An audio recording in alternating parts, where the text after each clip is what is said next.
The first thing he saw was blood dark and fresh dripping down the pale face of the woman slumped against the cold brick wall. The second thing he saw was fear in her eyes, flickering like the final glow of a candle about to die. And the third thing he saw was himself, Marcus Reaper, Cain, a hardened Hell's Angel with hands stained from the kinds of choices that carve scars into a man's soul, standing at a crossroads he never expected to face. The dying woman wore a torn police uniform badge smeared with dirt and blood, and everything about the moment screamed danger. Yet something deeper than survival instinct rooted him to the pavement. Portland's industrial district at 11:47 on a Tuesday night held nothing but fog and silence. Marcus had been riding home from Reaper's garage after replacing the transmission on a '68 Mustang, his fingers still smelling of oil and metal. The Harley Davidson beneath him thrummed with familiar power as he cut through empty streets lined with warehouses that had seen better decades. He knew every alley, every shortcut, every shadow in this part of town. It was Hell's Angels territory, or at least it had been before the drug shipments started arriving and complicating everything with law enforcement presence. The scream that cut through the night air lasted only 2 seconds, muffled and desperate. His first instinct was to twist the throttle and disappear into the fog. Not his business. Never his business. 34 years of surviving on the margins of society had taught him that stopping for trouble only invited more trouble. But his hand froze on the grip. The sound carried something he recognized, something that clawed at memories he had spent 10 years trying to bury beneath leather and engine noise and Brotherhood that asked no questions. Marcus killed the engine 2 blocks from the freight warehouse and approached on foot. His boots made no sound on the wet pavement. The leather vest he wore displayed patches earned through years of loyalty and choices that kept him awake some nights, though he rarely admitted it even to himself. The Hells Angels insignia on his back had opened doors and closed. Others had made him family to some, an enemy to most. He moved with the practiced caution of someone who had walked into ambushes before and learned to spot them early. The alley behind the old warehouse reeked of rust and rotting wood. A single streetlight flickered 30 yards away, casting more shadows than illumination. Marcus spotted her immediately, the uniform giving her away even in the darkness. Officer Sarah Mitchell, though he did not know her name yet, lay against the brick wall with blood streaming from a gash above her temple. Her radio had been crushed beneath her weight, plastic shards glinting in the dim light. Her service weapon was gone, holster empty. Someone had beaten her badly and left her to die alone. Every rational thought in Marcus's brain screamed at him to turn around. Cops were the enemy, had always been the enemy, had put half his brothers behind bars, and would gladly do the same to him given half a chance. If anyone saw him here with an injured officer, the assumptions would bury him before he could speak. Yet his feet carried him forward, propelled by something stronger than logic or self-preservation.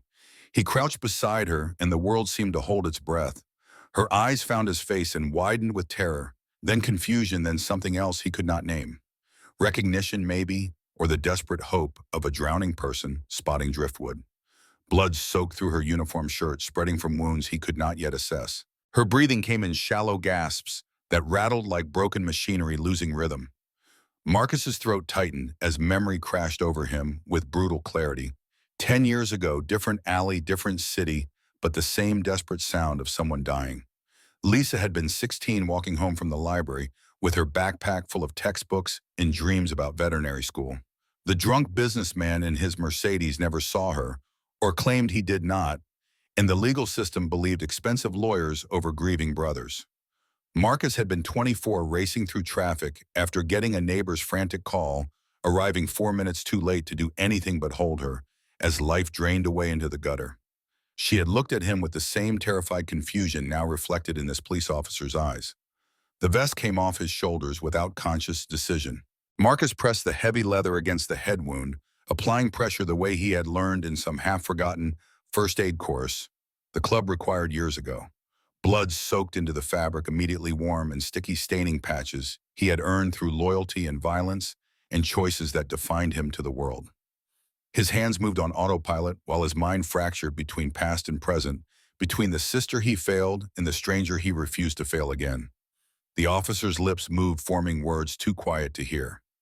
Marcus leaned closer, catching fragments that made no sense. Something about trust and police and danger. Her hand grasped weakly at his arm, fingers slick with her own blood, trying to communicate something urgent through the fog of trauma and shock. He whispered reassurances he did not quite believe, promises that she would survive, that help was coming, that she was not alone. The lies felt necessary, almost sacred, as if saying them could make them true. But sirens remained conspicuously absent from the night. No flashing lights appeared through the phone. No cavalry charged to the rescue. Marcus checked his phone and found no signal, which seemed wrong for downtown Portland, even in the industrial district. Someone had planned this carefully, had isolated her, had meant for her to die here without witnesses or hope. The realization sent cold dread through his chest. He assessed her injuries with growing alarm. The head wound bled profusely, but might not be fatal if treated quickly. More concerning were the defensive wounds on her forearms and the way she favored her left side, suggesting broken ribs that could puncture a lung. She had fought hard before going down. Whoever did this had been thorough and professional, and that detail bothered him more than he wanted to examine. Marcus made his decision in the space between heartbeats. He slid his arms beneath her, lifting carefully to avoid aggravating her injuries. She was lighter than he expected, or perhaps adrenaline made her weightless. Her head lolled against his shoulder, and her breath came warm against his neck. Blood trickled down his forearm, soaking into the tattoos that mapped his history across his skin. Every muscle in his body screamed as he pushed himself faster toward his motorcycle parked 2 blocks away. The Harley sat where he left it, chrome glinting in the streetlight. Marcus had 30 seconds to figure out how to secure an unconscious person to a motorcycle not designed for passengers. He used his belt and hers, strapping her carefully against his back so her cheek rested on his shoulder blade. Her blood soaked through his shirt, warm and terrible, a constant reminder of how little time remained. He whispered to the universe, to fate, to any god that might be listening, that he would not let her slip away. Not this time. Never again.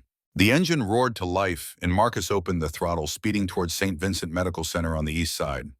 Portland blurred into streaks of color and light as he wove through sparse late-night traffic. Every bump in the road sent jolts through her body and made him wince in sympathy. Wind lashed against them, cold and cruel, but he kept one arm back to steady her while the other controlled the bike. His shoulder ached where her weight pressed against old injuries, but pain was irrelevant, measured against the life fading behind him. Traffic lights became suggestions. Stop signs disappeared into his peripheral vision. A taxi honked as he cut across 3 lanes, and somewhere behind him, tires squealed, but none of it mattered except reaching the hospital before her heart gave out. Marcus had lived most of his adult life by a code that valued loyalty above law, brotherhood above society, but in this moment, that code simplified to something primal and absolute. Save her. Whatever it costs, save her. St. Vincent's emergency entrance appeared through the fog like a beacon. Marcus skidded to a stop outside the automatic doors, nearly dropping the bike in his haste. He unstrapped the officer and lifted her again, cradling her like something precious and fragile, and kicked through the doors with enough force to shatter the calm of the waiting room. The nurse at the triage desk froze her mouth, forming a perfect circle of shock. A heavily tattooed biker covered in blood leather vest, gone carrying an unconscious police officer who looked half dead already. The tableau held for 3 heartbeats before training overtook surprise. The nurse hit an alarm button and shouted codes that brought a trauma team running. Marcus's arms felt empty as they took her from him, loading her onto a gurney with practiced efficiency. A doctor appeared, young and competent looking, barking questions faster than Marcus could process. What happened? How long ago? Any drugs or alcohol? Medical history? He answered what he could, which was almost nothing, his voice sounding strange and distant to his own ears. The raw desperation in his eyes told them more than his words ever could.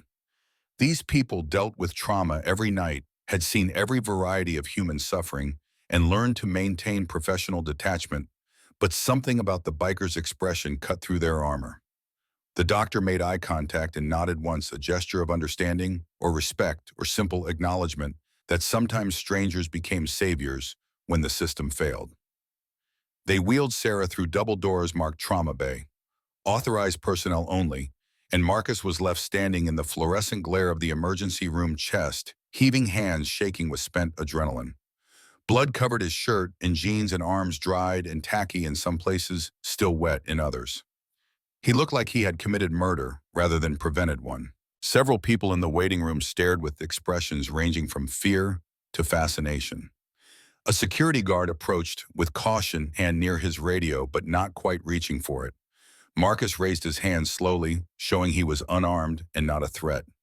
The guard relaxed slightly but maintained his distance, professional paranoia warring with the evidence that this particular biker had just saved a cop's life. The contradiction did not compute easily. Hours crawled past like wounded animals. Marcus paced the waiting area, unable to sit, unable to leave, unable to do anything except replay every moment from discovering her to arriving here. Had he applied enough pressure to the wound? Should he have called an ambulance despite the lack of signal? Did the motorcycle ride cause additional damage? Second-guessing felt pointless, but unavoidable, a mental loop he could not escape. Nurses whispered among themselves, shooting glances his way. Marcus ignored them, focused inward on the gnawing fear that he had been too late again, that despite everything, he would fail another person who deserved better. The waiting room clock mocked him with its slow progression, each minute stretching into eternity, while somewhere beyond those doors, Sarah Mitchell fought for her life. The lead surgeon emerged just before 3 in the morning, surgical cap still in place, exhaustion etched into the lines around her eyes. Dr. Emilia Park had been performing trauma surgery for 15 years and had seen miracles and tragedies in equal measure. She scanned the waiting room, spotted the blood-covered biker, and walked directly to him. Her voice carried the weight of someone who understood the value of truth delivered simply. If the officer survived, and at this point survival was probable but not guaranteed, it would be because someone had done exactly what Marcus did. Applied pressure to prevent shock. Transported her quickly enough to matter. Refused to let her die alone in that alley. Someone had saved her, and that someone was standing in front of Dr. Park looking like he had wrestled death itself. Marcus felt something break and heal simultaneously inside his chest. The relief was physical, overwhelming, making his knees weak and his vision blur. He sat down hard in the nearest chair and buried his face in his hands, shoulders shaking with emotion he had not allowed himself to feel since Lisa's funeral. The surgeon placed a gentle hand on his shoulder for a moment before returning to her duties, leaving him to process salvation and grief and the strange alchemy that transforms strangers into saviors. More police arrived as dawn crept toward Portland's eastern horizon. Officers in uniform and plainclothes filled the emergency room, their presence changing the atmosphere from medical facility to crime scene. Marcus watched them gather and felt the familiar tension return to his muscles. He knew how this looked, knew the assumptions they would make about a Hell's Angel found with an injured officer, but he remained in his chair because he needed to know she would live. Officer Jake Torres burst through the entrance at 6:43, panic and fury written across his face in equal measure. He was 36, built like someone who spent serious time in the gym, with prematurely gray hair and eyes that had seen too much darkness. Sarah Mitchell was his partner, his responsibility, and the guilt of not being there when she needed him was already eating him alive. Jake's eyes found Marcus, immediately locked onto the blood, the tattoos, the Hell's Angels insignia on the vest that lay crumpled beside the chair. His hand moved toward his service weapon on instinct, and several other officers tensed in response. The moment balanced on a knife's edge, one wrong move from becoming another tragedy. Jake's voice came out rough with controlled rage. "What did you do to her?" The accusation hung in the air like poison, and Marcus understood it even as he resented it. He stood slowly, keeping his hands visible, and met Jake's gaze without flinching. The truth was simple and inadequate. He found her dying. He saved her. He brought her here.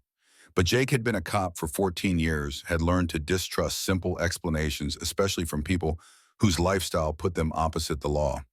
Hell's Angels did not save police officers. They killed them or framed them or used them as pawns in larger games. The cognitive dissonance showed clearly on Jake's face as he struggled to reconcile what he believed with what the evidence suggested. Other officers surrounded them now, hands on weapons, waiting for Jake's lead. The tension ratcheted higher with each passing second. Marcus remained still, knowing that sudden movements would end badly for everyone. He had been arrested before, had spent enough time in interrogation rooms to understand that resistance now would only confirm their suspicions. Yet something in him refused to regret the choice that brought him to this moment. Dr. Park's return broke the standoff. She positioned herself physically between Jake and Marcus, small, but utterly unafraid, and delivered her assessment with professional authority. The patient had lost approximately 30% of her blood volume. Another 10 minutes without intervention would have been fatal. Whoever brought her in had performed battlefield triage effectively and transported her with enough care to prevent additional trauma. The evidence was irrefutable. Jake processed this information slowly, watching Marcus with new confusion, layered over the lingering suspicion. The scenario made no sense through the lens of cop versus criminal, yet Dr. Park was not lying, and the blood-covering Marcus told its own story. Jake's hand moved away from his weapon, and the other officers followed his lead, but the distrust remained thick enough to taste. The questions came rapid fire. What was Marcus doing in that area? How did he find her? Did he see the attackers? Hear vehicles? Notice anything unusual? Marcus answered with the bare facts, keeping his voice neutral and his answers short. He had been riding home from work, heard a scream, found her bleeding and alone, no attackers present, no vehicles nearby except his motorcycle. He brought her directly to St. Vincent. Jake pressed harder on one critical detail. Did she say anything? Marcus hesitated, remembering the fragments Sarah had whispered while semi-conscious. Something about trust and police and danger. The memory carried weight he did not fully understand, but instinct told him it mattered. He met Jake's eyes and delivered the truth that would change everything. She said not to trust police. Silence crashed over the emergency room like a physical force. Officers exchanged glances, loaded with meaning Marcus could not interpret. Jake's expression shifted from confusion to something darker, more complicated. He opened his mouth to respond, but was interrupted by Captain Raymond Holloway's arrival. Holloway was 53, career law enforcement, with silver hair and a commanding presence that made people stand straighter in his vicinity.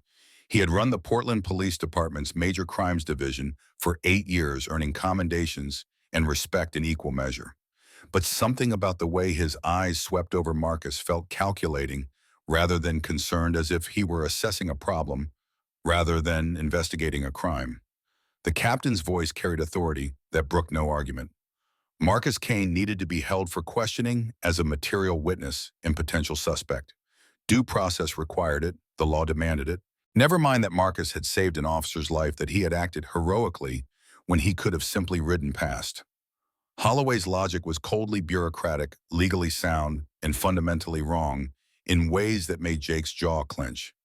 Jake objected immediately. Marcus was a witness, possibly a hero, certainly not a suspect. Holding him sent exactly the wrong message and violated every principle of justice they supposedly served. But Holloway shut down the objection with administrative efficiency, reminding Jake that he did not make decisions above his pay grade and should remember his place in the chain of command. Marcus watched this exchange with the weary resignation of someone who had always known that doing the right thing would not protect him from being treated like a criminal. He extended his wrist for the handcuffs without resistance or a complaint, his only words directed at Jake rather than Holloway. As long as she lives, that was all that mattered. Everything else was just noise and bureaucracy and the predictable consequences of being who he was in a world that had already decided what that meant. They led him away through the hospital corridors, past staff who stared and patients who whispered. Marcus kept his head high and his expression neutral, giving them nothing to use against him later. But inside, beneath the armor of practiced indifference, something new had taken root. He had saved a life tonight. For once in his adult existence, he had chosen humanity over survival, compassion over calculation. The cost remained to be determined, but the choice itself felt clean in ways his soul had forgotten. The holding cell at Portland PD was exactly as he remembered from previous encounters with law enforcement. Concrete walls painted institutional beige, fluorescent lights that never dimmed, metal bench bolted to the floor. He had occupied cells like this before, though usually after bar fights or traffic violations rather than acts of heroism. The irony was not lost on him. Marcus sat on the bench and closed his eyes, willing his racing heartbeat to slow. The adrenaline crash was hitting now, making his muscles tremble and his thoughts scatter. Images from the night played behind his eyelids in random sequence. Sarah's terrified eyes, Lisa's final breath, blood on his leather vest, the desperate race through Portland streets, all of it overlapping and blending until past and present became indistinguishable. His phone had been confiscated along with his wallet and keys and the small pocket knife he always carried. They would search his records, interview his associates, build a profile that painted him as dangerous, regardless of tonight's actions. Standard procedure. He understood it intellectually, even as he resented it viscerally. To them, he would always be a Hell's Angel first, a person second, and a hero never. Somewhere beyond these walls, Sarah Mitchell lay in intensive care fighting for consciousness. Somewhere else, Jake Torres was probably digging through her case files, trying to understand what she had meant about not trusting police. And somewhere in the shadows, whoever had tried to kill her was either congratulating themselves on a job completed or panicking that she might have survived. Marcus did not know which possibility frightened him more. Sleep was impossible despite his exhaustion. His mind kept returning to that moment in the alley when he could have walked away, should have walked away by every rule he had lived by for the past decade. But Lisa's ghost had held him in place, her memory demanding that he become the person who arrived in time rather than the one who arrived 4 minutes too late. He had saved Sarah Mitchell as much for his sister as for the stranger bleeding in the dark. Morning light filtered through the high window of the cell painting, weak shadows across concrete. Marcus heard voices in the corridor, footsteps approaching, keys rattling. The door swung open to reveal Jake Torres looking exhausted and conflicted, and somehow older than he had 5 hours ago. Jake's words came slowly, as if each one required physical effort. Holloway wanted Marcus held longer, but the evidence did not support it. Witnesses had seen Marcus arrive at the hospital with Sarah. Security footage confirmed his timeline. Forensics found no indication he had been present during the actual attack. The law for once worked in his favor, even if the system did not want it to. But Jake was not finished. He stepped fully into the cell and closed the door behind him, creating artificial privacy in a building designed to eliminate it. His voice dropped to barely above a whisper, urgent and afraid in ways that professional training could not quite hide. Something was wrong with Sarah's investigation. Details that did not add up. Coincidences that felt orchestrated. And Holloway's behavior raising flags Jake could not ignore, even if he wanted to. Marcus listened without interrupting, processing implications that extended far beyond a random assault in an alley. If Sarah had been investigating dirty cops, if she had gotten close to something dangerous enough to warrant murder, then saving her had done more than preserve one life. It had declared him an enemy to whoever wanted her dead, had painted a target on his own back that no amount of good intentions would erase. Jake produced a business card with his cell number handwritten on the back. Contact information felt like a lifeline and a trap simultaneously. He told Marcus to call if he remembered anything else, but his eyes communicated a different message entirely. Call if you want to help me figure out what Sarah was really investigating. Call if you are willing to risk everything to do the right thing one more time. They released Marcus at 9:37 in the morning, returning his possessions with bureaucratic efficiency and zero apology for the wrongful detention. The leather vest still bore dark stains that would never wash out completely. Blood had a way of marking things permanently, of testifying to moments that changed everything. Marcus pulled it on and walked out of Portland PD feeling both lighter and heavier than when they brought him in. His Harley sat in the impound lot, already processed and cleared for release. The engine started on the first try, loyal and dependable as always. Marcus sat astride the bike and considered his options. Go home and pretend none of this happened. Return to the safe routine of fixing engines and drinking with his brothers, and asking no questions about the world beyond his immediate circle, or accept Jake's unspoken invitation to wade deeper into whatever darknesses had tried to kill Sarah Mitchell. The choice was not really a choice at all, not anymore. Saving her had changed something fundamental, and Marcus Kane had reminded him that he used to be someone who believed in justice and protecting the innocent and standing between evil and its intended victims. That person had gotten buried under years of cynicism and survival instinct, but apparently he was not quite dead yet. Lisa would have been proud, or at least Marcus needed to believe she would. He rode toward Reaper's garage, slowly letting the familiar streets settle his nerves. The industrial district looked different in morning light, less menacing and more tired. Workers arrived for day shifts at the remaining factories. Trucks made deliveries to businesses struggling to stay solvent. Normal life continued, despite the violence that had erupted in these same streets just hours ago. Tommy Wrench Sullivan stood outside the clubhouse smoking a cigarette when Marcus arrived. Tommy was 48 vice president of the Portland chapter, and the closest thing Marcus had to a father figure since his own had disappeared when he was 12. Gray streaked through his beard and tattoos-covered arms, made thick by decades of manual labor. He had been with the Hells Angels for 26 years, had seen brothers come and go, had buried friends and enemies alike. Tommy's expression told Marcus that word had already spread through the Brotherhood. The look combined disappointment and concern and something harder to name. They stood in silence for a long moment, the kind of silence that communicated more than words ever could between men who had shared foxholes, both literal and metaphorical. Finally, Tommy spoke, his voice gravelly from cigarettes and hard living. The club needed to talk about what happened. Church meeting tonight, mandatory attendance. Marcus understood immediately that he would be answering for his actions, that saving a police officer violated unwritten rules about choosing sides and maintaining appropriate distance from law enforcement. The Brotherhood demanded explanations when one of their own crossed lines that kept everyone safe. Marcus nodded acceptance. He had expected this, had known that consequences would ripple beyond his personal situation. But looking at Tommy's weathered face, at eyes that had seen too much violence and loss, he felt certain the old man understood better than most why that choice in the alley had been inevitable. Tommy had lost his own daughter to a drunk driver 18 years ago. Some wounds never heal completely, only scarred over enough to let you keep breathing. The rest of the day passed in a fog of exhaustion and hypervigilance.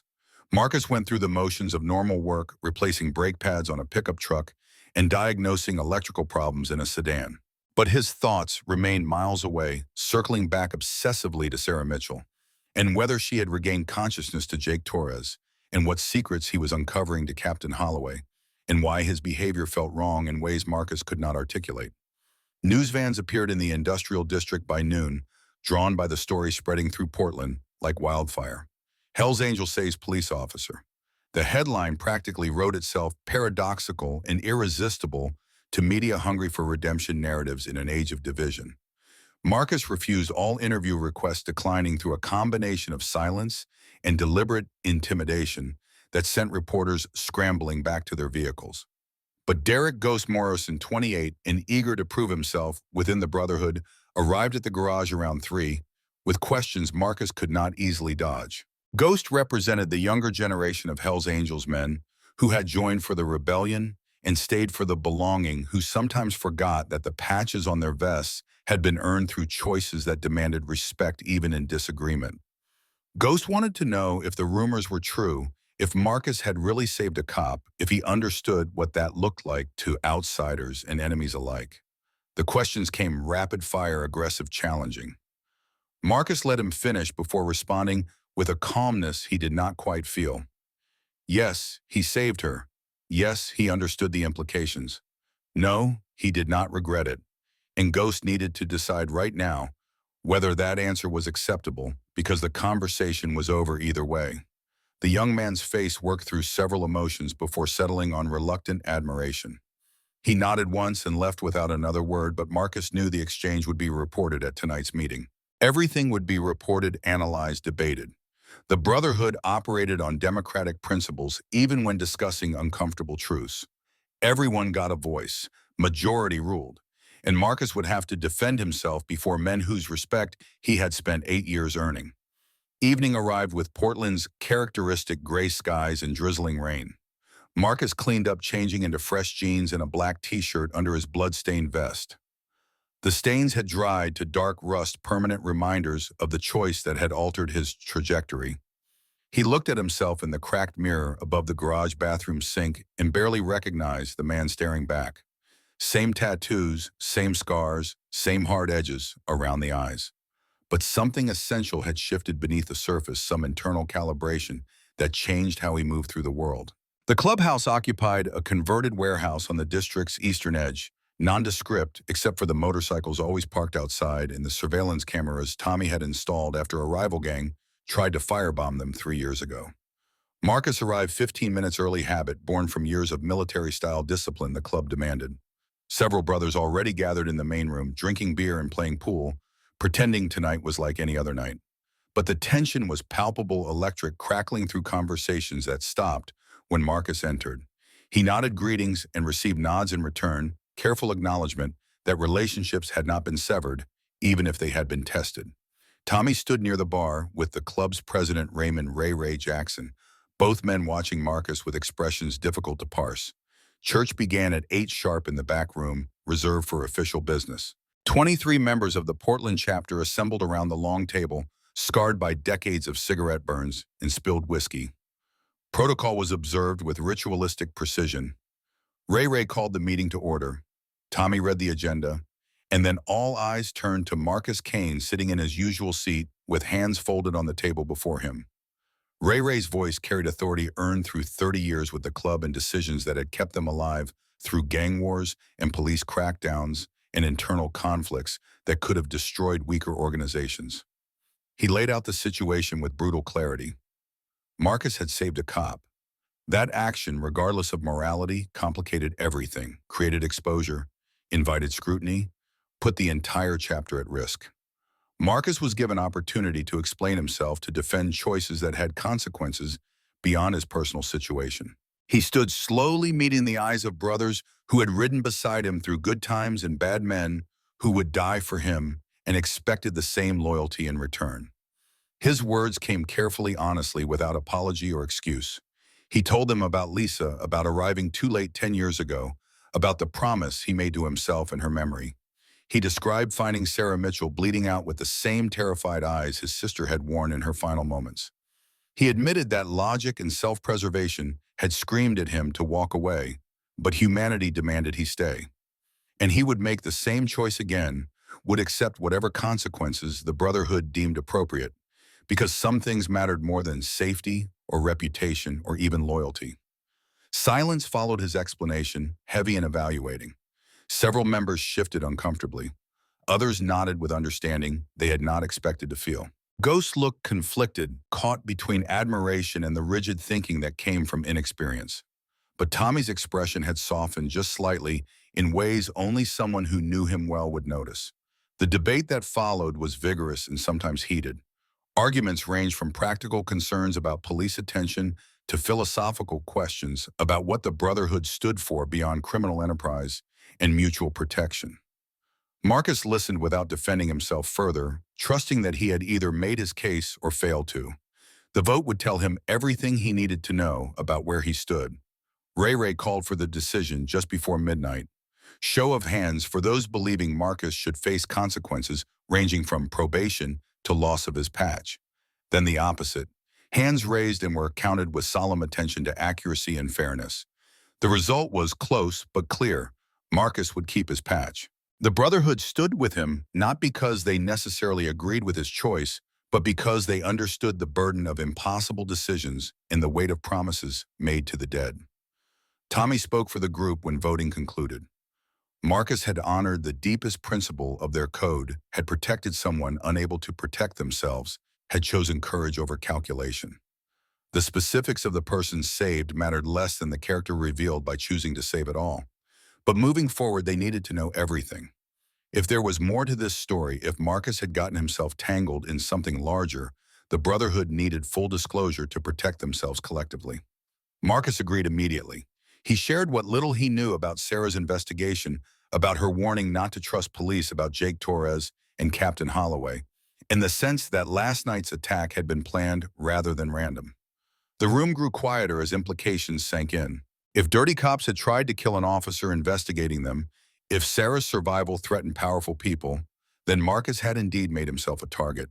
And targets did not remain isolated when they wore patches connecting them to 22 other men. The meeting ended with grim determination replacing the earlier tension.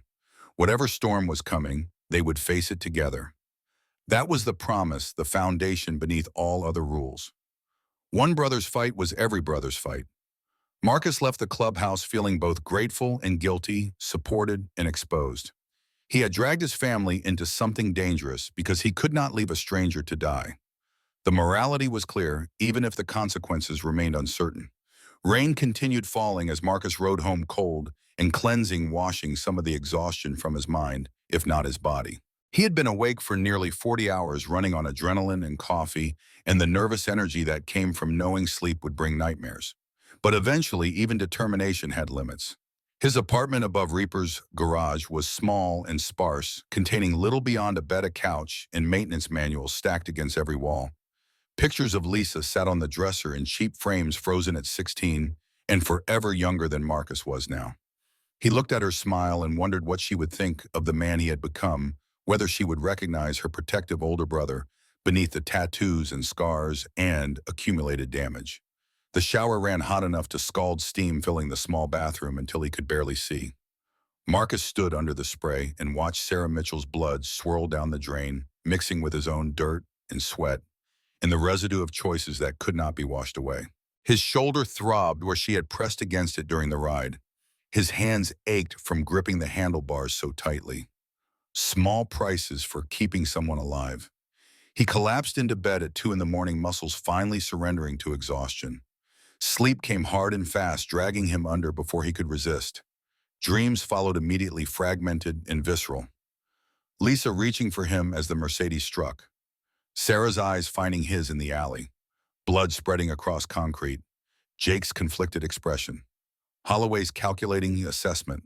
All of it blending into nightmare logic that made emotional sense even when the narrative fractured.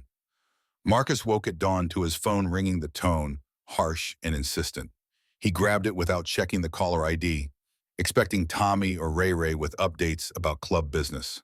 Instead, a woman's voice emerged from the speaker, professional and urgent.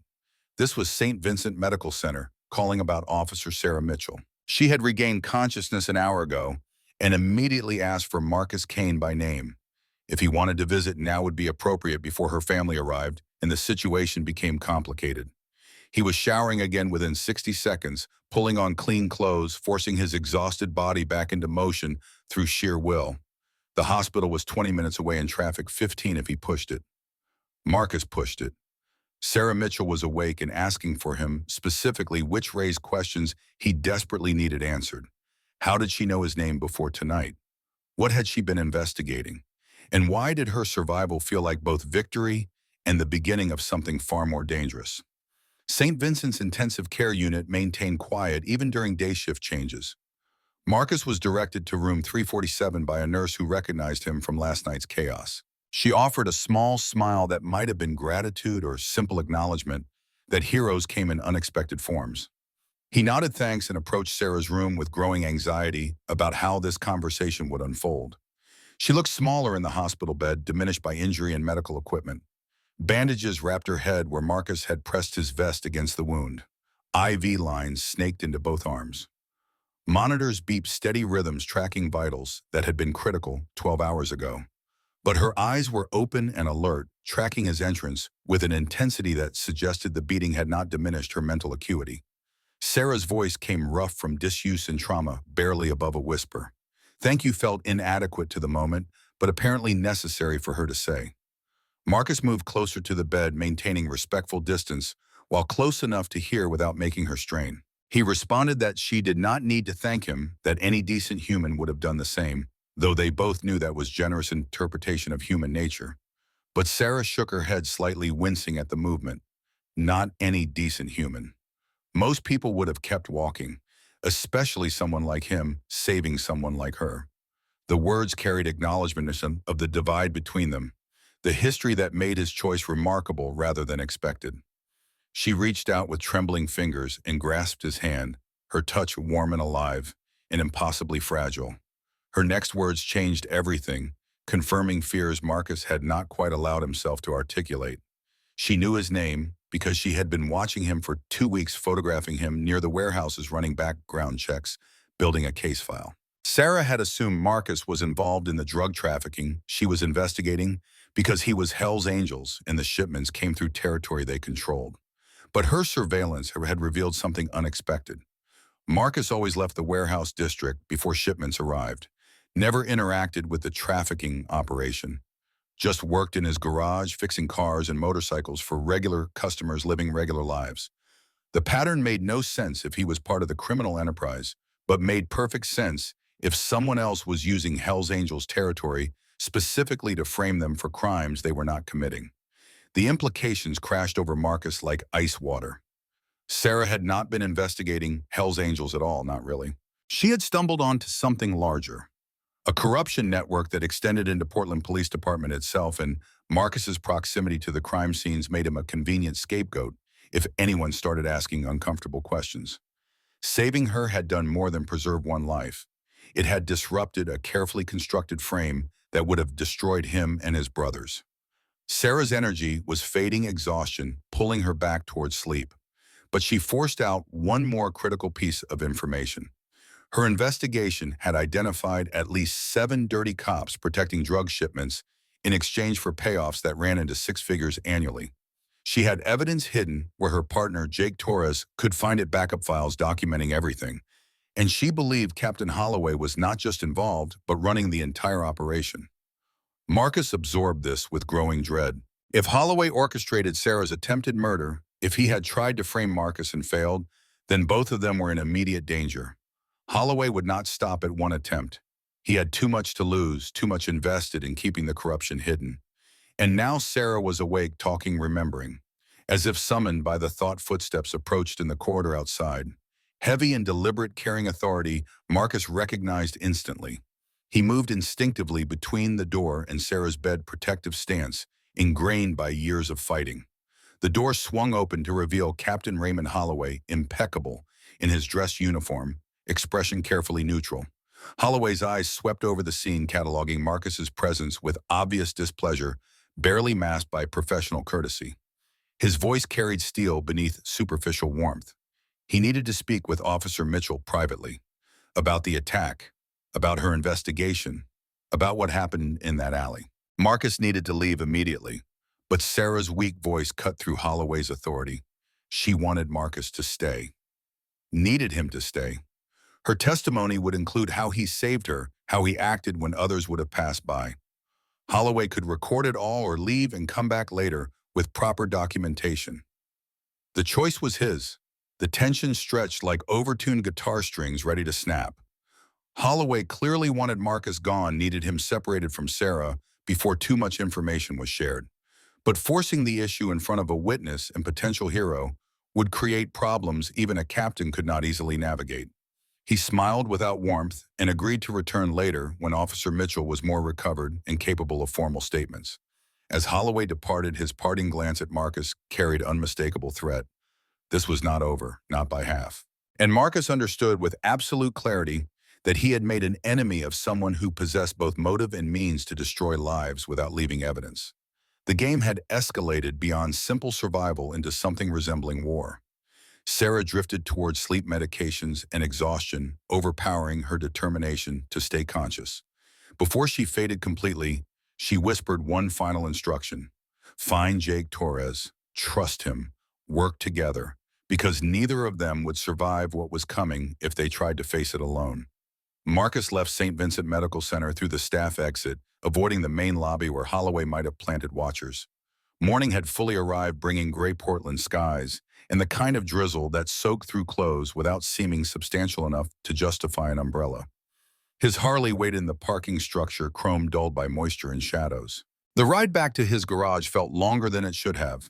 Every intersection, a potential ambush point, every vehicle behind him, a possible tail. Jake Torres's business card sat heavy in Marcus's pocket, the handwritten cell number feeling like both invitation and trap. Cops did not typically offer their personal contact information to Hell's Angels, not unless desperation outweighed protocol. Sarah's instruction to trust Jake echoed in Marcus's memory, her conviction clear despite the medication fog. She believed her partner was clean, untouched by whatever corruption had tried to kill her.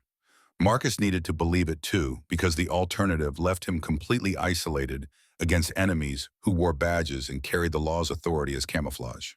He waited until noon before making the call, giving himself time to think through angles and assess risks that multiplied with every choice. The phone rang 4 times before connecting, and Jake's voice emerged guarded and tired in equal measure. They needed to meet, but not at the precinct, not anywhere official that could generate records or witnesses. Somewhere neutral, public enough to prevent violence, but private enough for honest conversation. Birch Street Park occupied 6 acres in northwest Portland, popular with joggers and young families during daylight hours.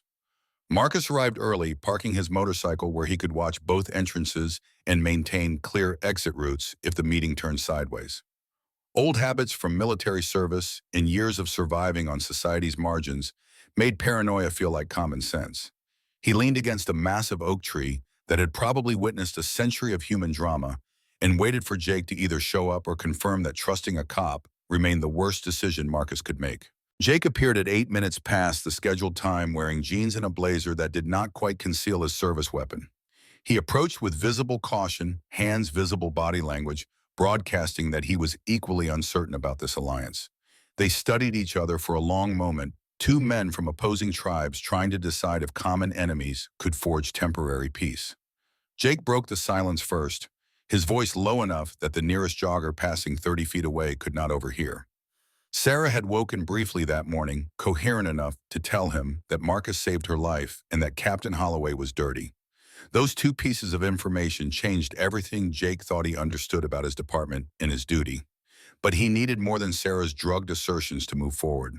He needed evidence, documentation, something concrete enough to withstand the scrutiny that came with accusing a decorated captain of corruption and attempted murder. Marcus shared what Sarah had told him about the surveillance she had conducted about shipments arriving in Hell's Angels territory, timed to frame them about 7 dirty cops she had identified. The words felt dangerous leaving his mouth, like confessing to crimes that existed in implication rather than action. But Jake listened without interrupting, his expression darkening as pieces clicked into place with terrible clarity. Jake pulled a small notebook from his jacket, flipping through pages covered in his own handwriting.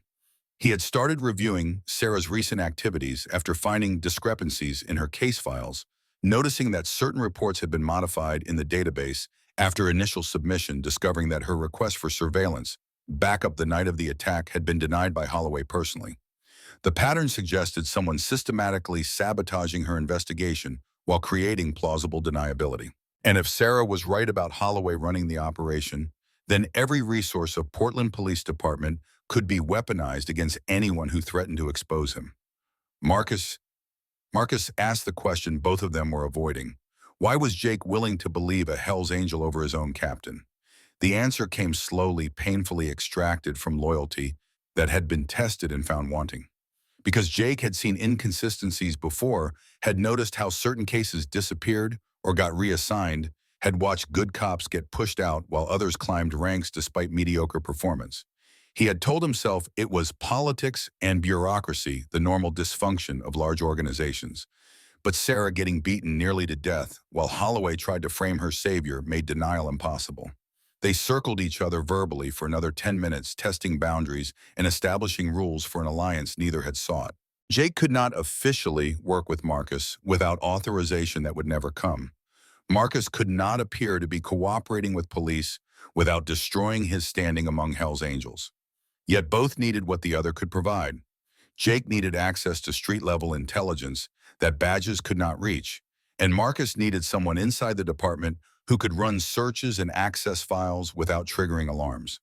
The plan emerged in fragments refined through debate and compromise. Sarah had mentioned backup files documenting her investigation evidence stored somewhere safe in case something happened to her. Jake knew about her safety deposit box at Northwest Federal Credit Union, a precaution she had taken 3 months ago when the investigation started generating threats she did not report through official channels. Getting access would require Sarah's key and authorization, but Jake had ways of navigating those obstacles given the circumstances. Marcus asked what happened if they found evidence proving Holloway was dirty. Jake's response carried grim determination underlaid with fear. They would take it to FBI, bypassing Portland PD, entirely invoking federal jurisdiction for corruption that crossed state lines with drug trafficking. It was the only path that did not involve trusting cops who might themselves be compromised.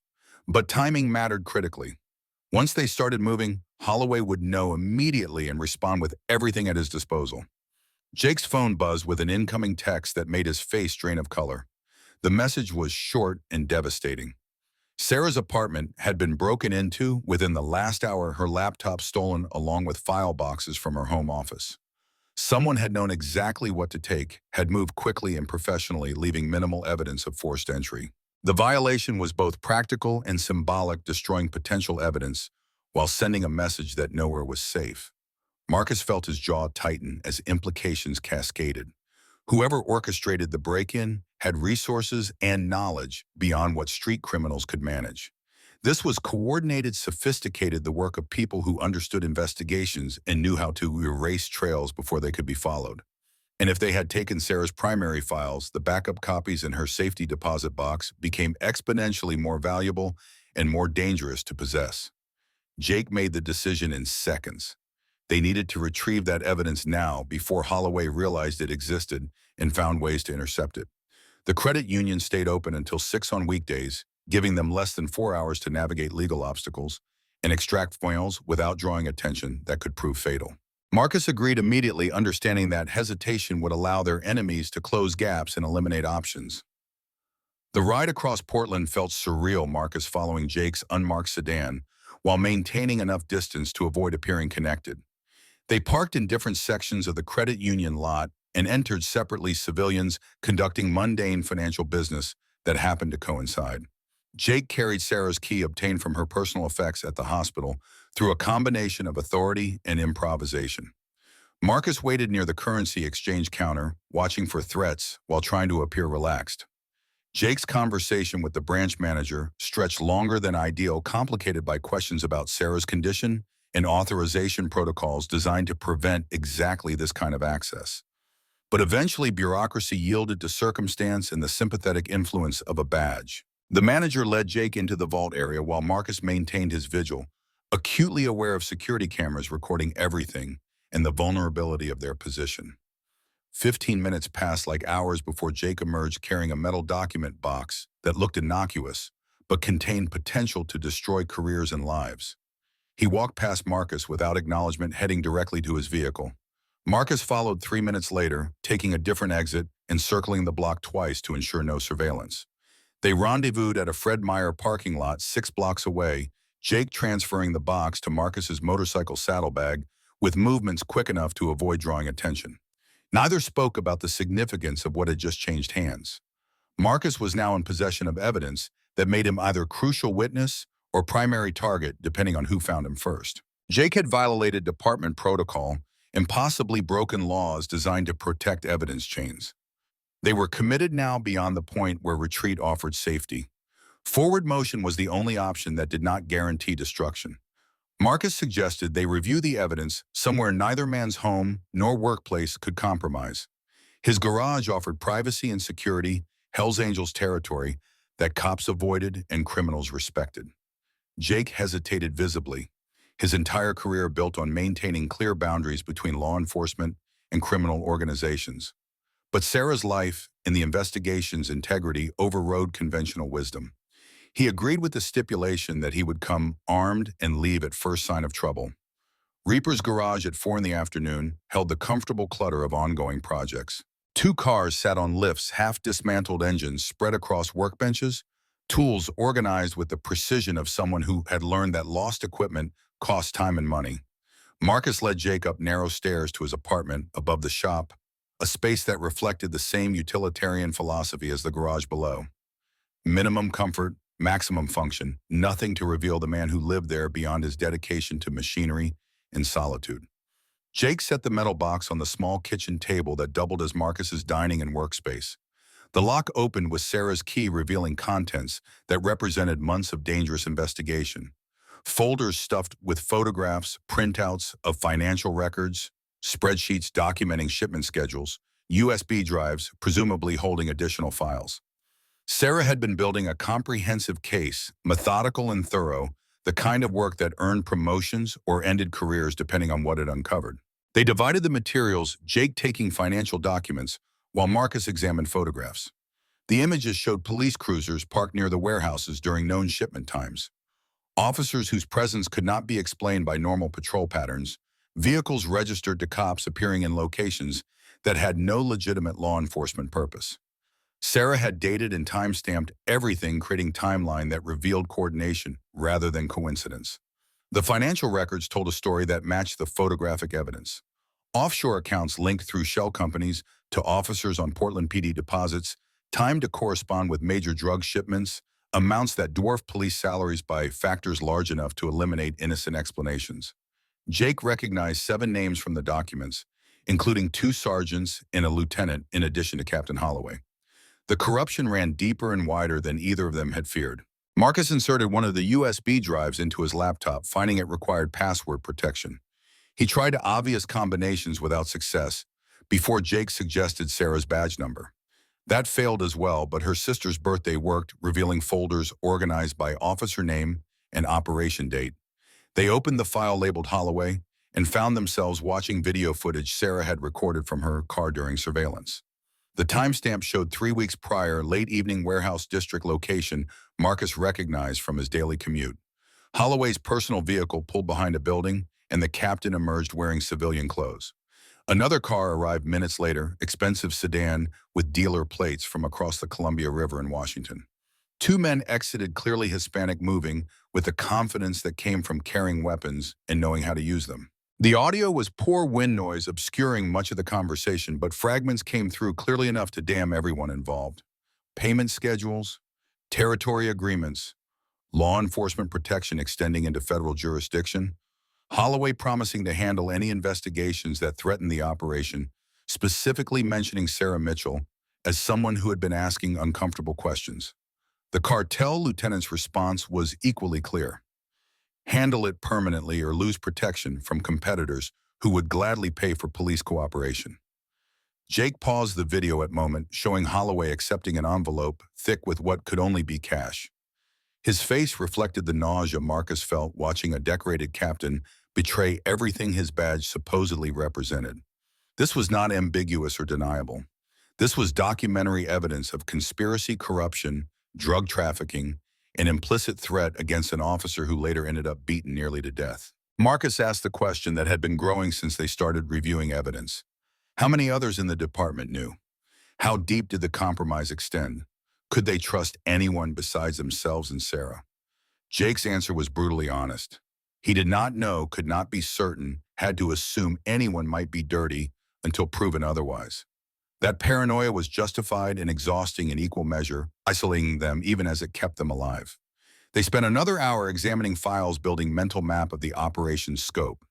The drug trafficking used Portland as distribution hub for heroin and fentanyl, moving south from Canada and east from Pacific Coast.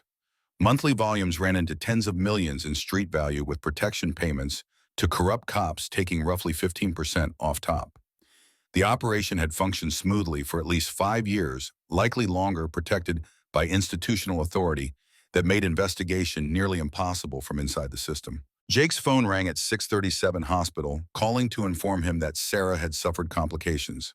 Her condition had destabilized blood pressure, dropping, breathing becoming irregular. Medical staff were working to stabilize her, but recommended family and close associates come immediately. The words carried implications both medical and sinister. Sarah's condition worsening naturally, or someone accelerating her decline through methods that would be difficult to detect. Marcus grabbed his jacket before Jake finished the call. Whatever was happening at St. Vincent required immediate response, whether medical emergency or assassination attempt disguised as natural deterioration. They locked the evidence in Marcus's floor safe, a precaution against the garage being searched while they were gone. Jake called ahead to hospital security, requesting they lock down Sarah's floor and allow no one without his explicit approval. Authority he did not quite possess but could fake convincingly enough to buy time. The drive back downtown broke every traffic law Jake was sworn to uphold. Marcus followed on his motorcycle, weaving through gaps in traffic that no car could navigate, both men pushing towards St. Vincent, with the certainty that something terrible was unfolding in Sarah's room. Jake called the ICU nurses station, directly demanding immediate status update, only to be told Sarah's vital signs had mysteriously returned to normal 20 minutes ago. The temporary crisis had resolved itself. Medical staff were monitoring closely but no longer feared imminent coding. Jake parked illegally in the ambulance bay and ran for the entrance, Marcus seconds behind him. They reached the 4th-floor ICU to find 2 uniformed officers standing guard outside Sarah's room, neither of whom Jake recognized from his precinct.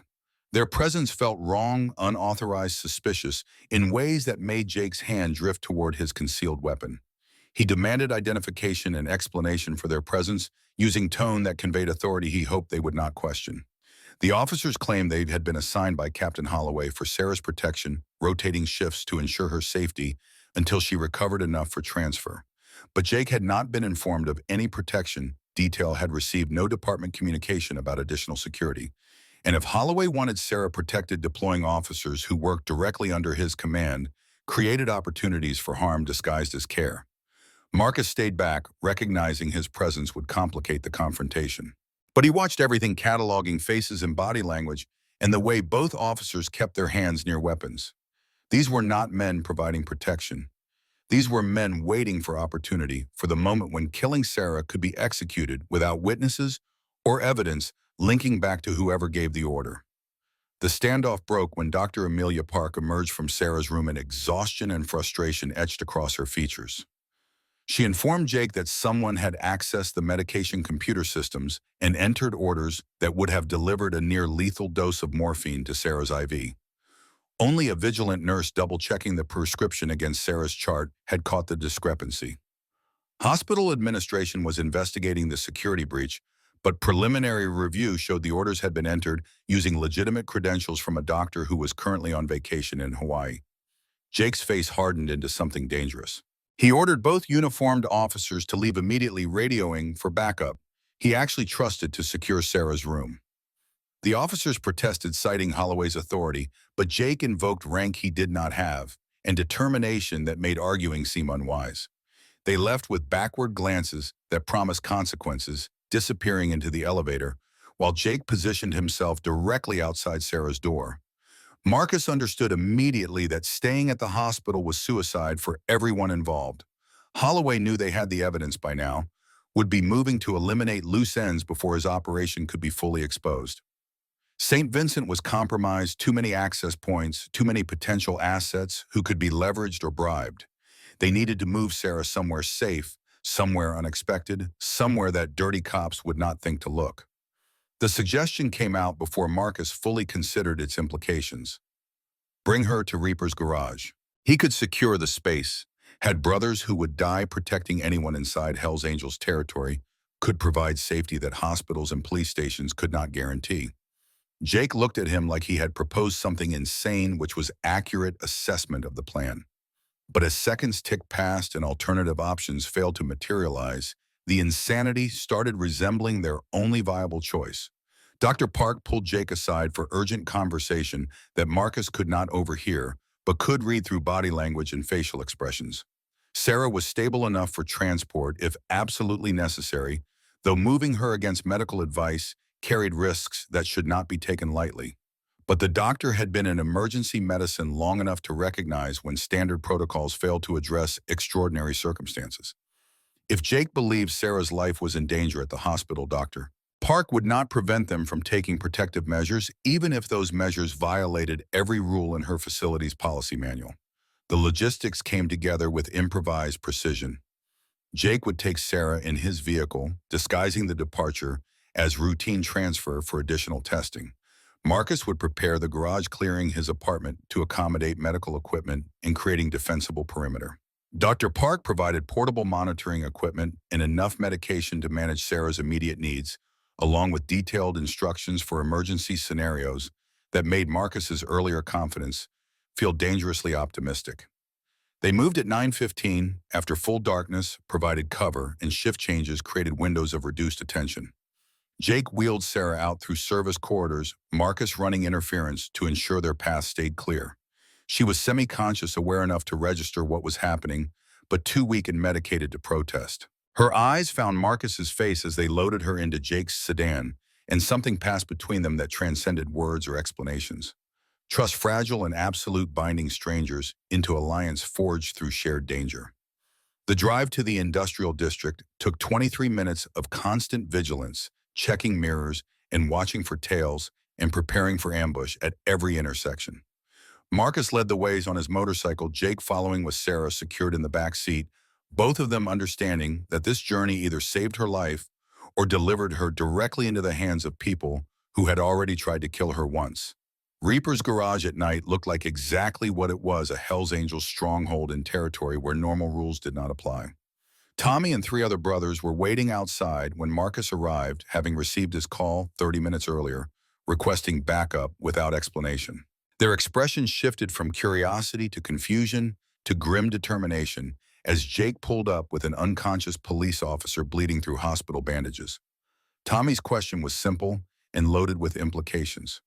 What the hell was Marcus thinking bringing a cop to their clubhouse? The answer required speed over eloquence. Sarah had evidence that proved Hell's Angels were being framed for trafficking. They did not commit, that dirty cops were running drugs and setting up the club as scapegoats. Saving her protected the Brotherhood, even as it complicated everything. Tommy processed this while staring at Sarah's unconscious form, war between ideology and pragmatism, playing across his weathered features. The decision came faster than Marcus expected. Get her inside setup medical station in the apartment, post guards on all entrances. If dirty cops showed up, they would find themselves in hostile territory without backup or legal protection. That meant anything once they crossed into Hell's Angels space.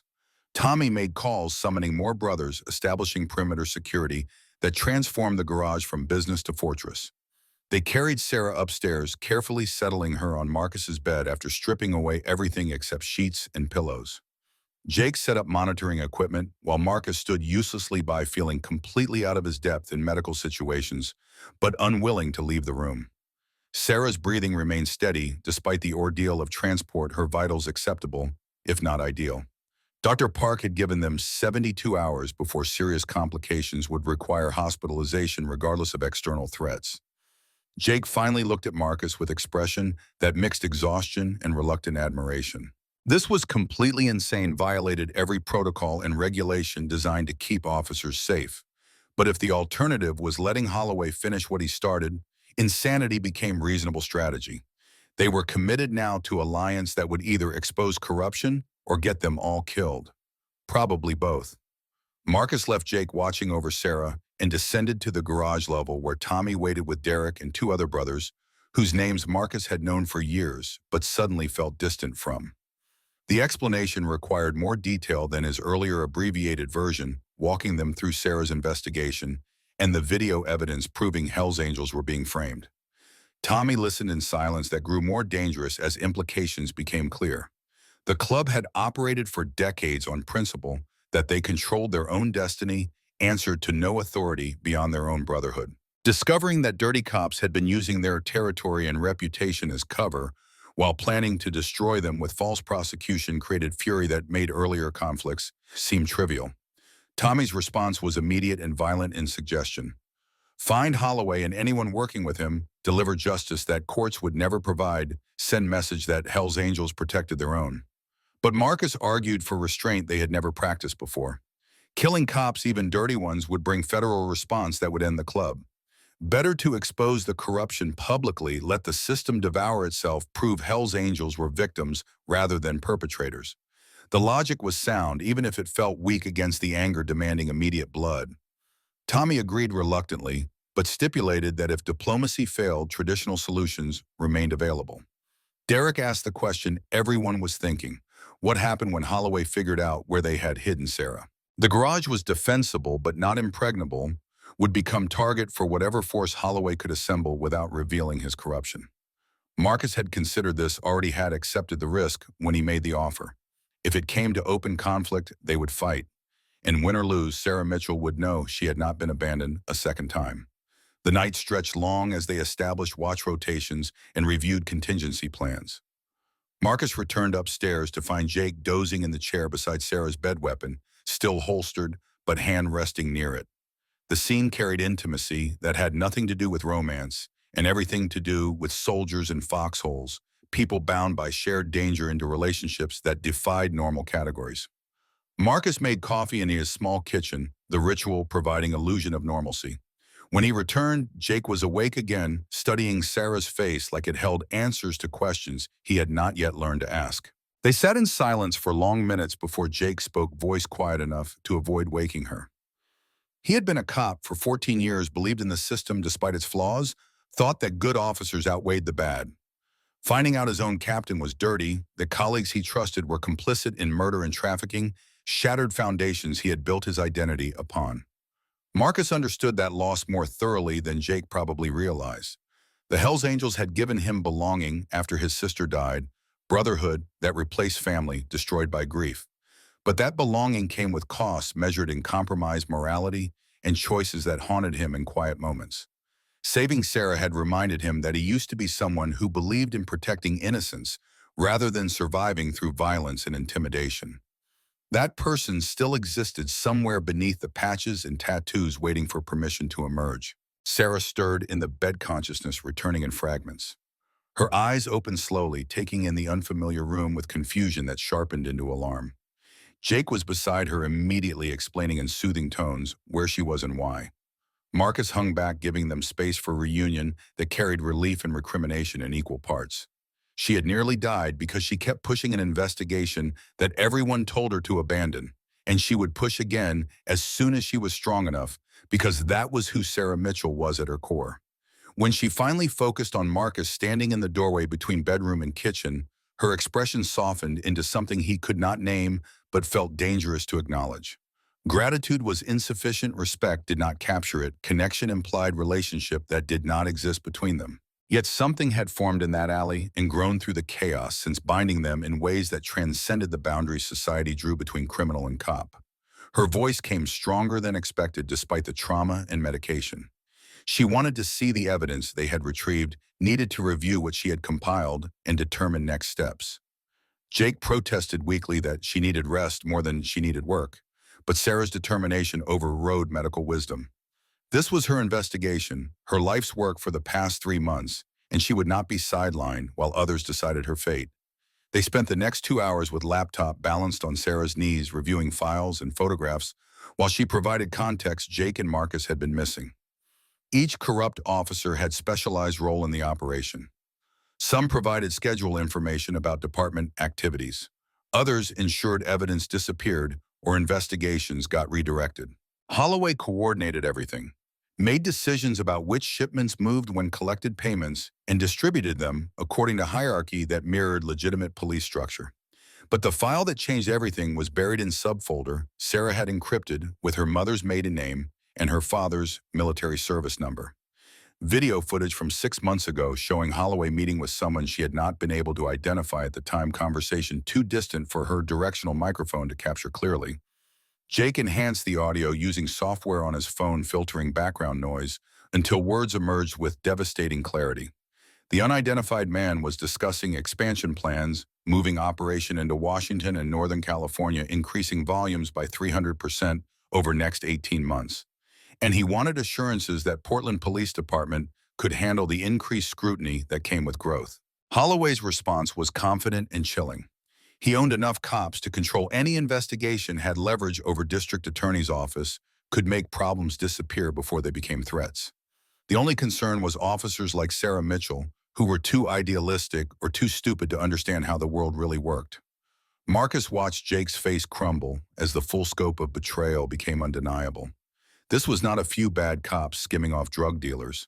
This was institutional corruption that had metastasized into organized criminal enterprise, using police resources and authority to build trafficking empire. And Sarah had been one agent away from exposing everything, which was exactly why she ended up beaten nearly to death in an alley. The encrypted file contained one more document timeline Sarah had created, showing when major shipments were scheduled. The next big movement was planned for 48 hours from now, midnight at Portland Docks Warehouse 17. 50 million in street value heroin and fentanyl arriving from container ship registered in Panama. Holloway would be present personally to coordinate police coverage that allowed unloading and distribution to proceed without interference. It was an opportunity to catch them in the act, to gather evidence that even corrupt district attorney could not ignore. But it was also suicide to attempt with just 3 people, one of whom could barely stand without assistance. They needed backup resources authority that extended beyond local jurisdiction. Jake made the call that terrified him, contacting FBI field office in Seattle and requesting meeting with agent handling organized crime. He provided minimal details over phone, enough to generate interest without revealing information that could be intercepted or compromised. The response came within 20 minutes. Agent Maria Chen was driving down from Seattle, would arrive by noon tomorrow, needed full briefing and evidence package. Sarah closed her eyes, exhaustion finally overwhelming determination. Jake adjusted her IV and checked monitors with movements that suggested medical training Marcus had not known existed. They settled into watch rotation, Jake taking first shift, while Marcus descended to update Tommy and the others about what they had discovered. The Brotherhood needed to understand that their survival depended on exposing corruption rather than simply fighting their way through it. Dawn arrived gray and cold, Portland winter, asserting itself through rain that drummed steadily on the garage roof. Marcus made breakfast for everyone, simple food that filled stomachs, without requiring thought or gratitude. Derek took over guard duty outside while Tommy sat with Jake upstairs, two men from opposing worlds finding uncomfortable common ground in protecting someone they both cared about for different reasons. Agent Maria Chen arrived at 11:53 driving unmarked sedan and wearing FBI credentials that looked both official and vulnerable. She was 42 Chinese American with reputation for integrity that survived intact despite working cases that tested everyone's morality. Tommy met her outside, establishing territorial boundaries through presence rather than threats. Chen respected the posturing without accepting subordination, walking into Hell's Angels clubhouse like she owned it. The briefing took 3 hours, Chen asking questions that proved she understood both law enforcement and criminal enterprises well enough to spot inconsistencies or exaggerations. She reviewed every file, watched every video, took notes in precise handwriting that suggested legal mind organizing information for eventual prosecution. When they finished, she sat back and delivered assessment that was simultaneously encouraging and terrifying. They had enough evidence to destroy Holloway and probably 6 others to launch federal investigation that would tear through Portland Police Department like wildfire. But timing was critical. Move too early and targets would scatter. Evidence would disappear. Prosecution would fail. Wait too long, and Sarah became vulnerable again. Marcus and Jake exposed as threats that needed elimination. The warehouse operation in 36 hours provided perfect opportunity if they could coordinate surveillance and arrest without tipping their hand prematurely. Chen made arrangements through encrypted channels, assembling FBI tactical team that would deploy from Seattle under cover of routine training exercise.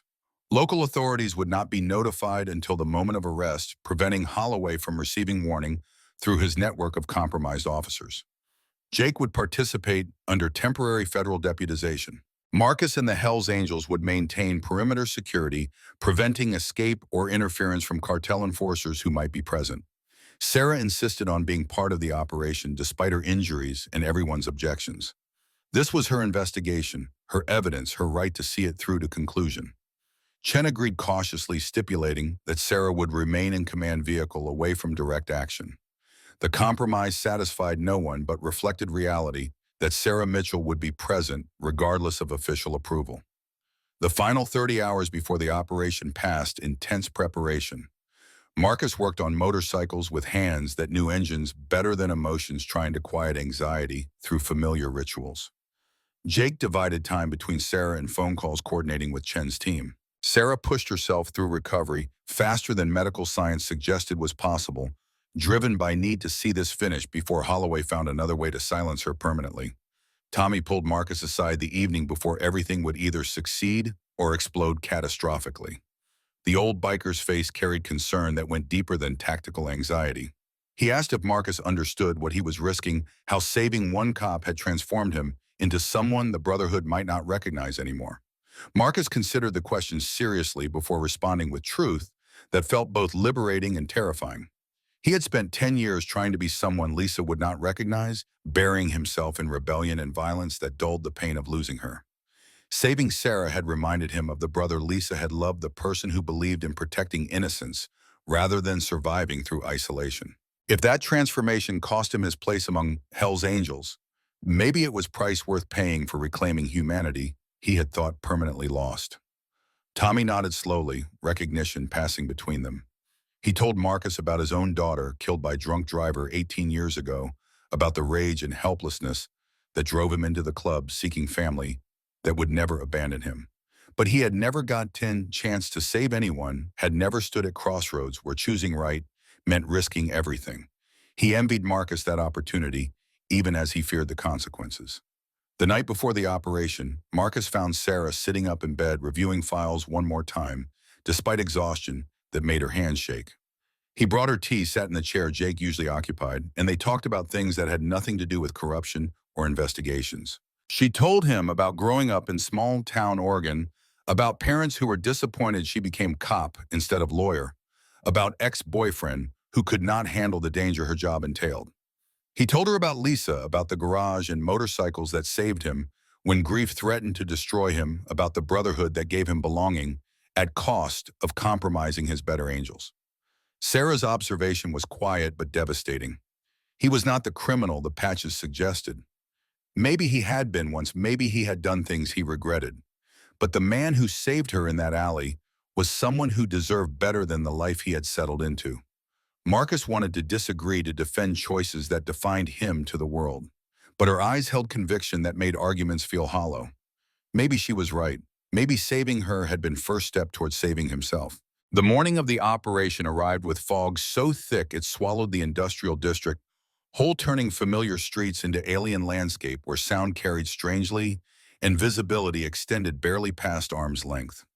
Marcus stood outside Reaper's garage at 5:30, watching dawn struggle to penetrate the gray, feeling the weight of what was about to unfold press against his chest like physical force. Somewhere in that fog, FBI tactical teams were positioning themselves for the largest corruption bust in Portland's history. And somewhere else, Captain Raymond Holloway was preparing to oversee a drug shipment that would either make him rich beyond measure or destroy him completely. Agent Chen had arrived 2 hours earlier with 3 vehicles and 8 agents, all of them moving with the quiet efficiency of people who had executed high-stakes operations before and understood that survival depended on precision rather than heroics. She had transformed Marcus's garage into makeshift command center laptop computers and radio equipment, spreading across workbenches normally reserved for engine repair. The juxtaposition of federal law enforcement operating inside Hell's Angels territory would have been absurd if circumstances were not so deadly serious.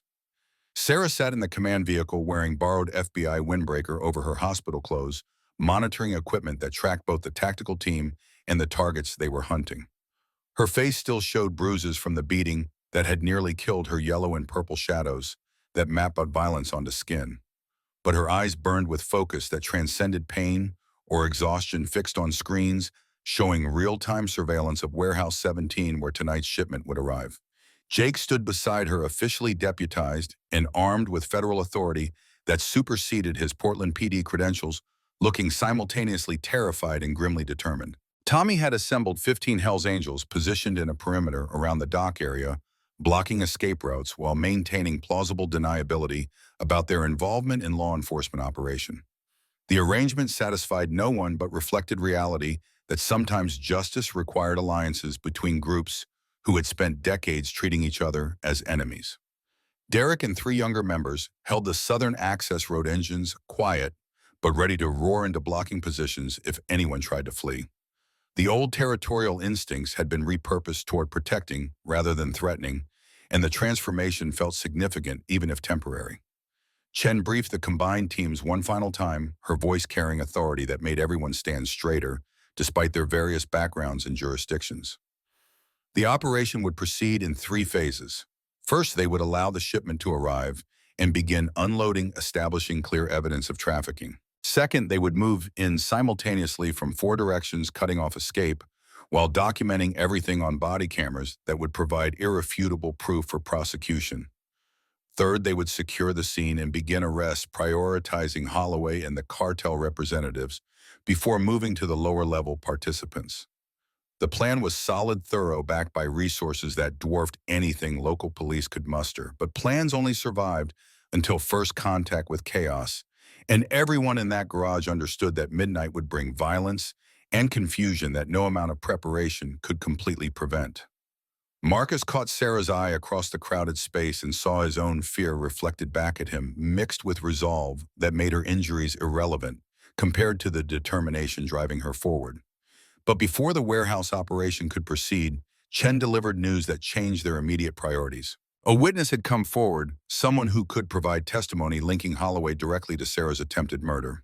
David Park was 28, former junior officer who had resigned from Portland PD 6 months earlier. After witnessing corruption, he could not report without endangering his family. He possessed recorded phone conversations proving Holloway had ordered Sarah's termination, along with details about 3 other officers who had been killed over the past 5 years for threatening to expose the operation. The problem was that David Park was hiding in a motel outside Portland, terrified and convinced that coming forward would get him and his family murdered before he could testify. Chen needed someone to extract him, to convince him that protection was real and justice was possible. The assignment fell to Marcus and Derek, chosen because they were not cops, and therefore less likely to trigger Park's paranoia about law enforcement complicity in his potential death. Jake wanted to go, but his badge made him liability rather than asset for this particular mission. Marcus and Derek rode in out at 7:15, following GPS coordinates to a motel that looked exactly like every cheap lodging that catered to people hiding from life or law or both. Room 237 sat on the second floor, curtains drawn tight, no vehicle visible in the adjacent parking spaces. They approached with caution, learned from years of surviving in environments where trust was currency more valuable than money knocking. In pattern, Chen had specified to identify themselves as expected visitors rather than threats. The door opened, 6 inches chain still engaged, revealing half of David Park's face.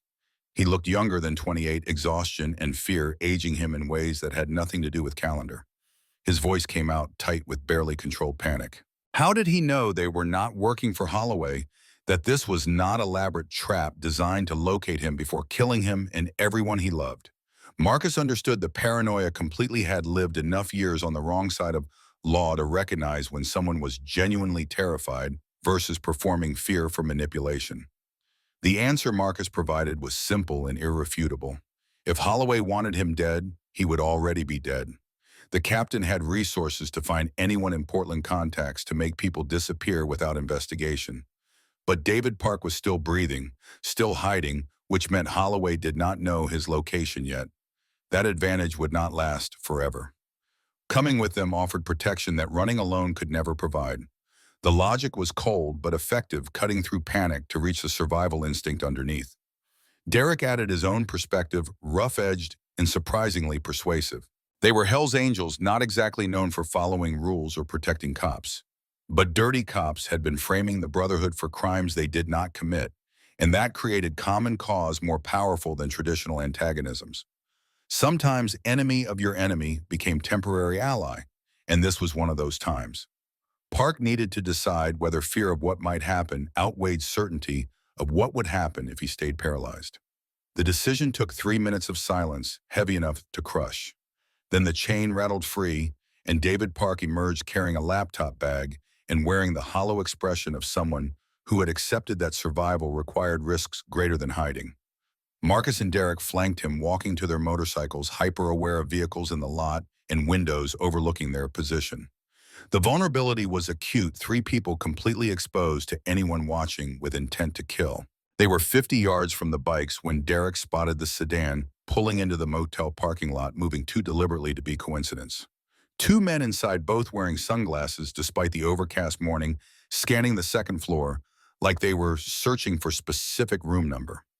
Marcus's hand moved toward the pistol concealed under his jacket, while his brain calculated angles and distances and how quickly everything could turn into gunfight that would end badly regardless of who survived.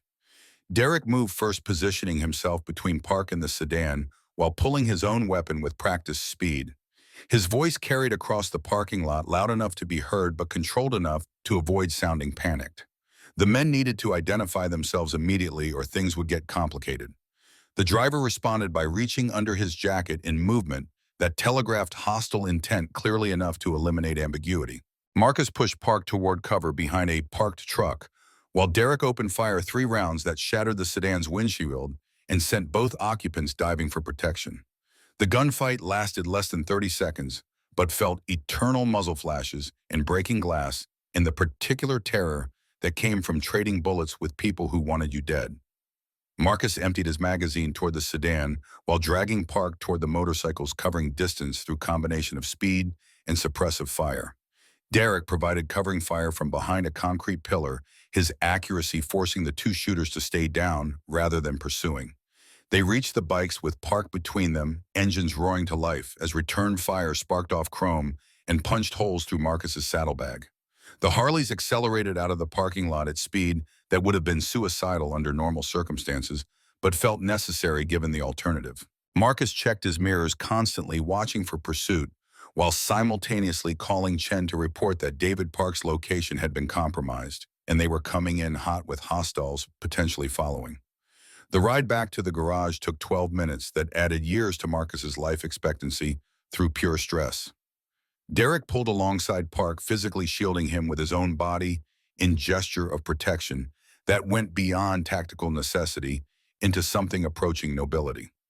They arrived to find Tommy and 6 other brothers forming defensive perimeter weapons visible and expressions promising violence to anyone stupid enough to follow them into Hell's Angels territory. Chen met them at the entrance, immediately taking custody of Park and rushing him inside to safety of the command center. She demanded immediate debrief, needing to know if the attack compromised the larger operation or simply represented Holloway's desperation to eliminate loose ends. Marcus described the sedan and its occupants, noting that neither man had worn police uniforms or displayed badges. Private contractors, probably cartel enforcers hired specifically to avoid leaving trails back to corrupt cops. Park's testimony, delivered between shaking hands and barely controlled terror, confirmed what the video evidence suggested, but could not prove definitively. Holloway had called him 3 months after his resignation, offering money to forget what he had seen during his time in the department. When Park refused politely, the threats began. His wife followed home from work. His children's school monitored by unfamiliar vehicles. The message was clear without being explicit enough to constitute prosecutable intimidation. Stay silent or watch everyone you love suffer. But the final call, the one Park had recorded using his personal phone, crossed every legal line. Holloway speaking directly about Sarah Mitchell becoming a problem that required permanent solution, about making the death look like gang violence, so investigation would dead end in territory where cops stopped asking questions. The recording was admissible, damning sufficient to support murder for hire charges that carried federal penalties no amount of corruption could escape. Park had been carrying that evidence for weeks, terrified to use it, but equally terrified to destroy it and lose his only insurance policy. Chen made immediate decision that validated why FBI trusted her with cases like this. Park would remain in protective custody at the garage until after tonight's operation, then be transferred to federal facility where Holloway's reach could not extend. His family was already being relocated by agents in Seattle, moved to safe house under names that did not appear in any database Holloway could access. The protection was real and comprehensive, eliminating Park's primary objection to testifying. The extraction had succeeded, but revealed troubling reality. Holloway knew they were moving against him, had deployed resources to eliminate witnesses before the operation could proceed. That suggested someone had leaked information, or Holloway had simply anticipated that Sarah's survival would eventually lead to his exposure. Either way, the element of surprise was compromised, and tonight's warehouse raid would likely face resistance more substantial than Chen had originally planned for. Jake argued for calling in additional backup for overwhelming force that would prevent casualties through sheer intimidation. But Chen explained what everyone already understood deep down. The more people involved, the greater the chance of information reaching Holloway through channels they could not control. They would proceed with the team already assembled, accepting increased risk in exchange for maintaining operational security. It was calculation that valued mission success over individual safety, and everyone present had made peace with that math when they volunteered for this role. The afternoon stretched long while they waited for darkness and the appointed hour when cartel ships arrived at Portland docks. Sarah slept fitfully in Marcus's bed, Jake watching over her with devotion that went beyond professional partnership into something that looked like family. Marcus worked on motorcycles with hands that needed occupation to prevent his mind from spiraling into worst-case scenarios that ended with everyone he cared about dead in warehouse that became their tomb. Tommy sat quietly cleaning weapons, the ritual providing same comfort that engine repair offered Marcus. Derek approached Marcus around 4, his face showing residual adrenaline from the morning's gunfight, mixed with something harder to identify. Pride, maybe, or the recognition that he had just saved a civilian life at risk to his own, and discovered that heroism felt different than he expected. He asked if Marcus was scared about tonight, whether the fear ever went away, or you just got better at functioning despite it. Marcus's answer was honest in ways he rarely allowed himself. The fear never disappeared, just became familiar enough to walk alongside. You learned to breathe through it, to act despite it, to trust that training and brothers would carry you through moments when terror threatened to paralyze. The final briefing began at 8, everyone gathering around Chen's makeshift command center for last-minute updates and contingency planning. Satellite imagery showed unusual activity at warehouse, 17 more vehicles than previous shipments had generated. Either the cartel was deploying additional security, or Holloway had called in reinforcements anticipating trouble. The uncertainty was troubling but not sufficient to abort the operation. They had come too far, risked too much, exposed themselves too completely to turn back now. Chen's final words before they deployed carried weight that made everyone pause. What they were about to do would reverberate through Portland. For years would destroy careers and lives, regardless of whether those careers and lives deserved destruction. Some good cops would face scrutiny because bad cops had corrupted the institution. Some criminals would escape justice because the system was too busy consuming itself to pursue them. Justice was messy and incomplete and never as clean as anyone wanted. But doing nothing was worse than imperfect action, and tonight they would prove that corruption could not survive when enough people refused to accept it as inevitable. The teams departed at 9:30, staggered timing designed to position everyone without creating obvious convoy that might alert watchers. FBI tactical units traveled in unmarked vans, weapons and equipment hidden until needed. Jake rode with Chen, his face set in expression. Marcus recognized from combat veterans who had accepted probable death but refused to accept failure. Tommy and the Hells Angels spread out along access roads, dark figures on motorcycles that could be anywhere or nowhere depending on what darkness concealed. Marcus rode alone, following route that took him through industrial district where he had lived and worked for years. The streets felt different tonight, weighted with significance that transformed mundane locations into battlefield coordinates. He thought about Lisa, about Sarah, about the strange path that had led from his sister's death to this moment where he prepared to risk everything protecting a cop he barely knew. The journey made sense only in retrospect, each choice connecting to the next, until the pattern revealed meaning that was invisible when you lived it day by day. Warehouse 17 sat at the western edge of Portland's commercial docks, massive structure that had been built during the city's maritime peak and slowly declined into partial abandonment. Legitimate businesses still used portions of the building, but large sections sat empty, perfect for activities that required space and privacy, without the scrutiny that came from operating in active facilities. Marcus positioned himself 3 blocks away, engine off, watching through binoculars as vehicles arrived and personnel deployed with military precision that suggested professional operation rather than improvised criminal activity. The container ship appeared at 11:47, massive and dark against darker water, sliding into dock position with practiced ease. Longshoremen, who were probably not actually longshoremen, moved to secure it, their movements efficient but wrong in subtle ways that revealed training focused on combat rather than cargo handling. Marcus counted at least 20 people on the ground, twice the number Chen's intelligence had predicted. The multiplication of forces was concerning but not surprising. Holloway had staked everything on this operation, and he would not allow it to fail without overwhelming response. Chen's voice crackled through the radio earpiece. Marcus wore calm, despite the deteriorating tactical situation. All units were in position. Surveillance confirmed target presence, including Holloway himself, who had just arrived in unmarked vehicle with 2 bodyguards. The plan would proceed as briefed, waiting until drugs were visible and being actively unloaded before initiating arrest sequence. Evidence needed to be irrefutable criminal activity, documented beyond any possibility of legal technicality, allowing escape. Sarah's voice joined the tactical channel, steady despite the obvious strain. She could see everything from the command vehicle feeds, from body cameras and surveillance drones, painting comprehensive picture of the operation in real time. Her presence on comms felt both reassuring and terrifying, reminder of why they were here, mixed with awareness that she remained vulnerable despite distance from immediate action. Marcus found himself praying to gods he did not believe in that she would survive the night, that saving her would ultimately mean something beyond postponing inevitable tragedy. The container doors opened at midnight, exactly revealing wooden crates stacked floor to ceiling in configuration designed to maximize space and minimize inspection vulnerability.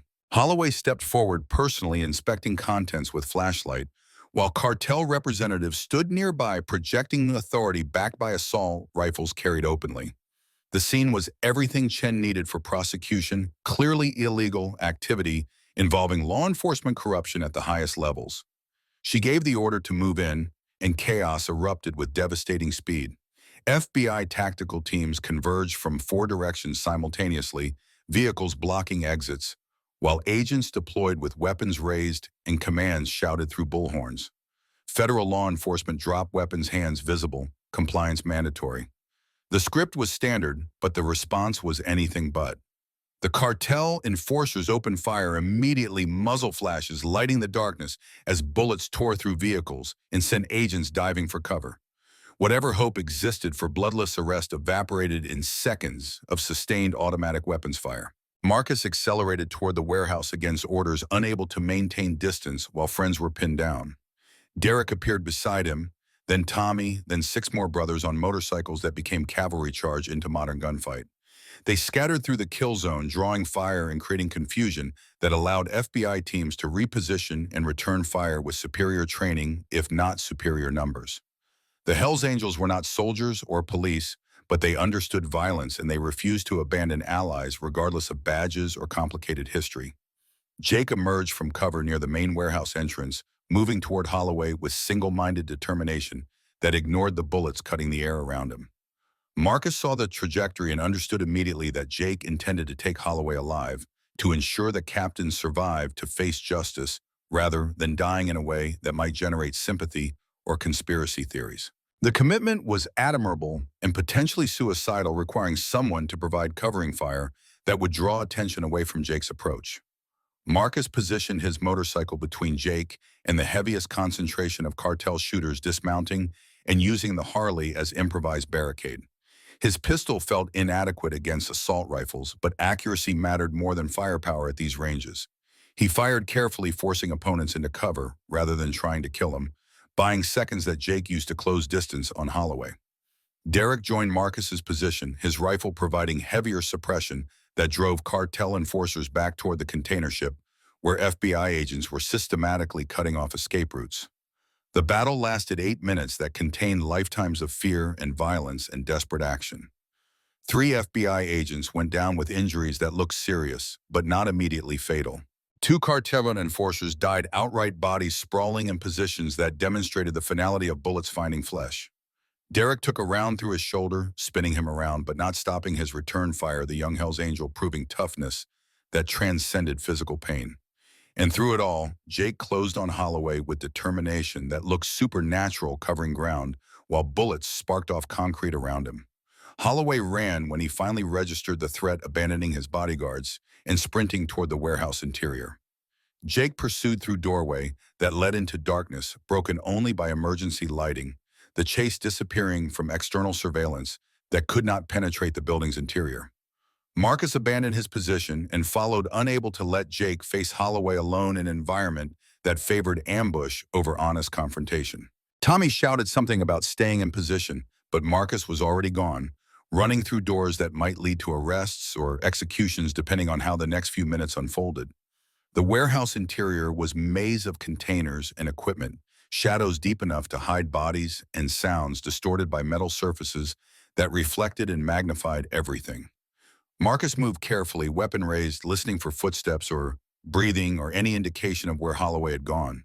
Jake appeared from behind a forklift, his face streaked with sweat and determination that bordered on obsession. Together, they advanced deeper into the building, understanding that Holloway was armed and cornered and therefore infinitely dangerous. They found him on the roof access stairs, climbing toward open air, impossible escape route via adjacent buildings. Jake called out for him to stop, to surrender before people died unnecessarily. Holloway's response came in form of gunshots that forced them into cover, bullets ricocheting off metal railings in shower of sparks. The captain was not interested in surrender or negotiation, had committed too completely to his corruption to imagine outcome besides death or freedom. Marcus flanked left while Jake maintained frontal pressure. Classic tactical movement designed to create crossfire that eliminated escape options. They emerged onto the roof simultaneously, catching Holloway at the edge, where he stood contemplating jump to the next building 40 feet away. The gap was survivable with luck and commitment, but failure meant 4-story fall onto concrete that would end any escape attempt permanently. Jake's voice carried across the roof space with authority that transcended circumstances. This was over, finished, concluded, regardless of what happened next. The corruption network was documented, other arrests were proceeding, testimony would bury everyone involved.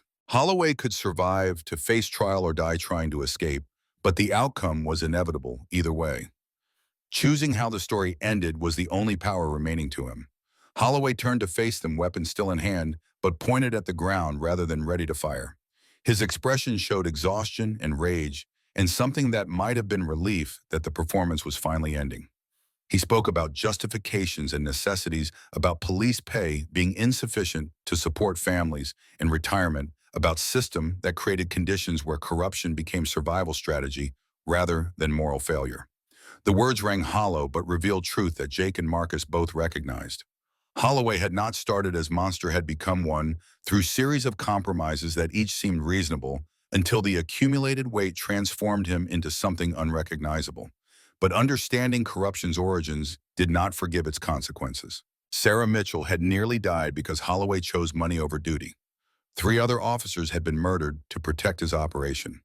Thousands of lives had been destroyed by drugs flowing through Portland under police protection. The math was clear, and the debt was unpayable, except through accountability that Holloway had spent years avoiding. The captain raised his weapon slowly, not pointing it at Jake or Marcus, but toward his own head in gesture that communicated intention more clearly than words. Jake surged forward, screaming for him to stop, desperately trying to prevent suicide that would rob them of testimony and create martyr narrative around corrupt cop. But Marcus understood something Jake did not yet realize. Holloway was not committing suicide. He was forcing Jake to make impossible choice to either shoot a man who was not threatening anyone or let him escape through death that avoided justice. The decision was instantaneous and devastating. Jake fired once the round hitting Holloway's shoulder and spinning him away from the edge weapon, clattering across the roof surface. The captain collapsed alive and injured and suddenly very human, rather than demon that existed in Marcus's imagination. Chen and her team appeared moments later, securing Holloway and beginning medical treatment that would keep him alive for the trial that would destroy whatever remained of his reputation.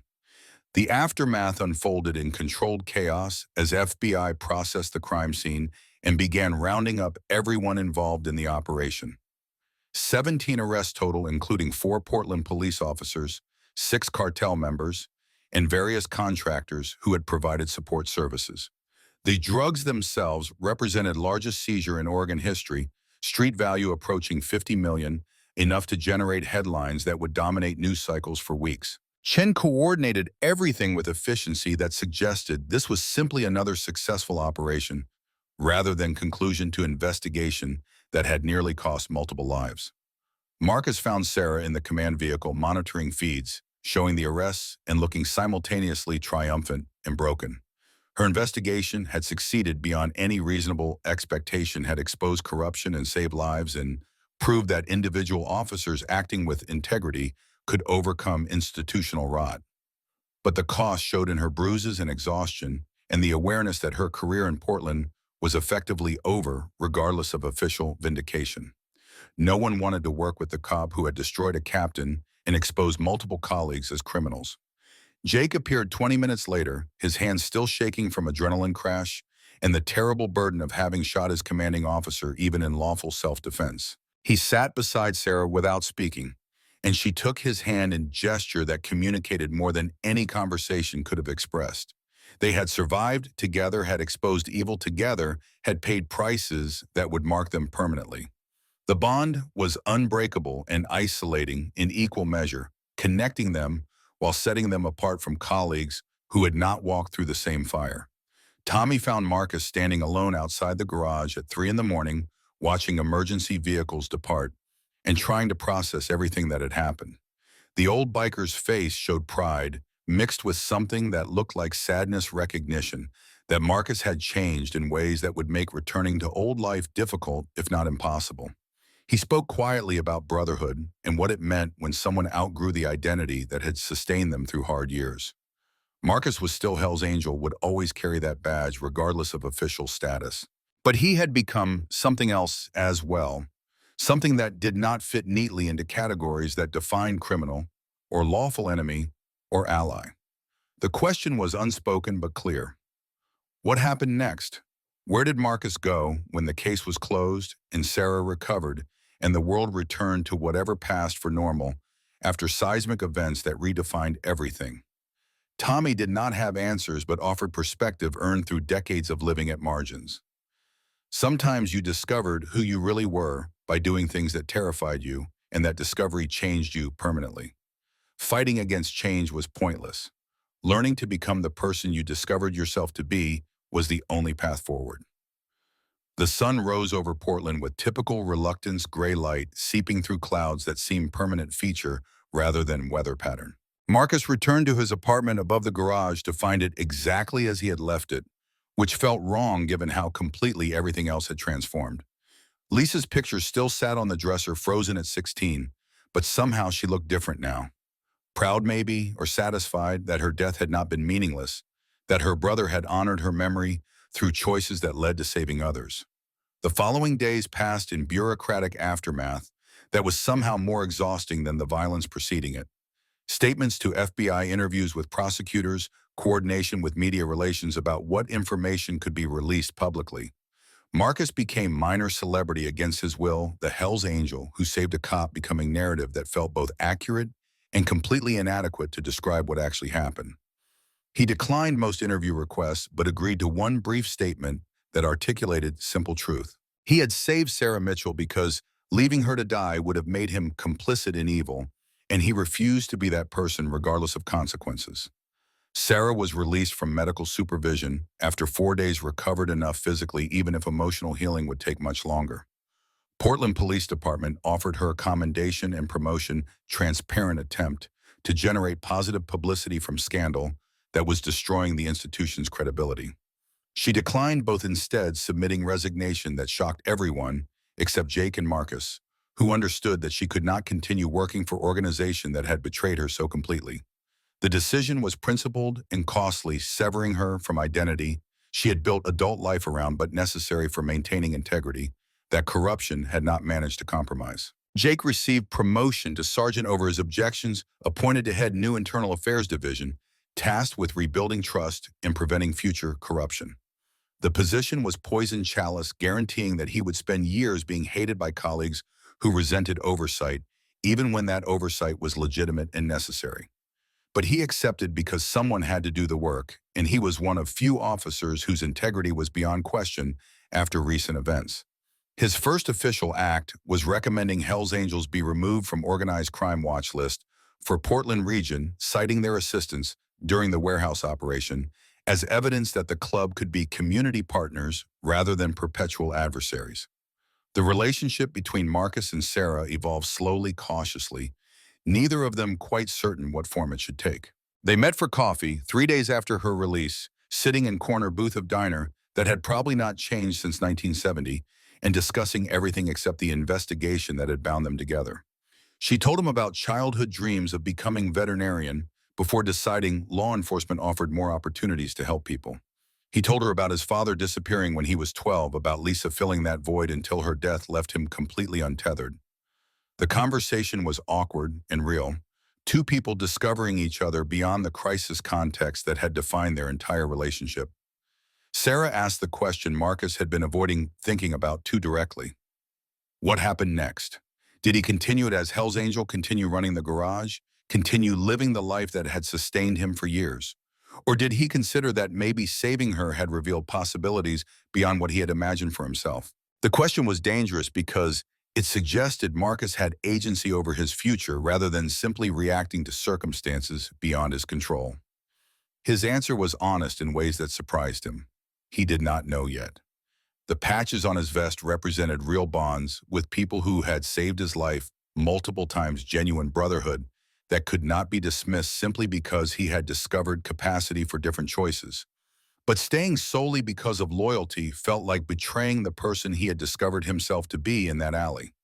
Maybe the answer was not choosing between identities, but finding a way to integrate them to remain Hell's Angel, while also being someone who protected innocence and cooperated with law enforcement when justice demanded it.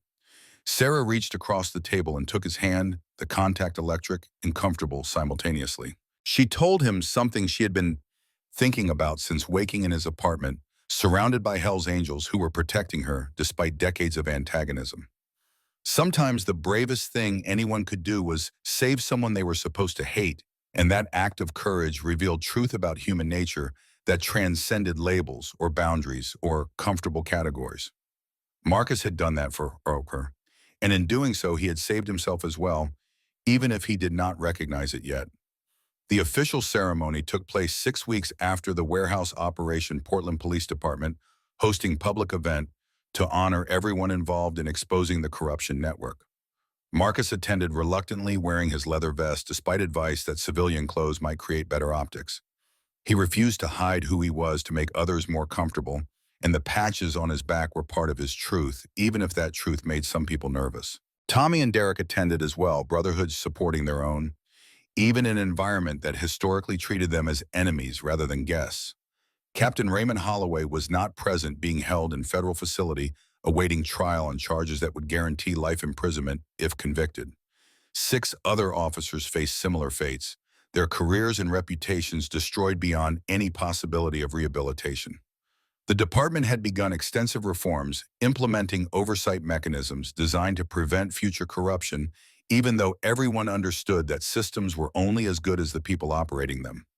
Change would be generational rather than immediate, requiring years of sustained effort to rebuild trust that had been shattered. Sarah stood beside Marcus during the ceremony, both of them uncomfortable with the attention and accolades that felt disconnected from the messy reality of what had actually happened. The commissioner presented them with commendations that looked impressive and meant relatively little citations about bravery and dedication and service above self. Marcus accepted his with the grace Tommy had coached him to display, thanking the department while maintaining dignity that suggested he expected respect rather than begging for acceptance. But the moment that mattered, it came after the official ceremony ended, when young officer approached Marcus hesitantly and thanked him for showing that doing the right thing was possible, even when it cost everything. The officer was 24, idealistic, struggling to reconcile the corruption scandal with his decision to pursue law enforcement career. Marcus's example had reminded him that individuals could maintain integrity regardless of institutional failure, that personal character mattered more than organizational culture. The gratitude was genuine and vulnerable, coming from someone who needed heroes even if Marcus did not feel heroic. The conversation lingered with Marcus for days afterward, forcing him to reconsider his assumption that saving Sarah had been an isolated incident rather than defining choice with lasting implications. Maybe heroism was not about grand gestures, but about choosing humanity repeatedly, day after day, in moments small and large. Maybe redemption was not single act, but sustained commitment to becoming a better version of yourself, despite how difficult that transformation felt. 6 months after the operation, Marcus stood in cemetery where Lisa had been buried 10 years earlier. He had not visited in years, guilt and grief making the journey feel impossible.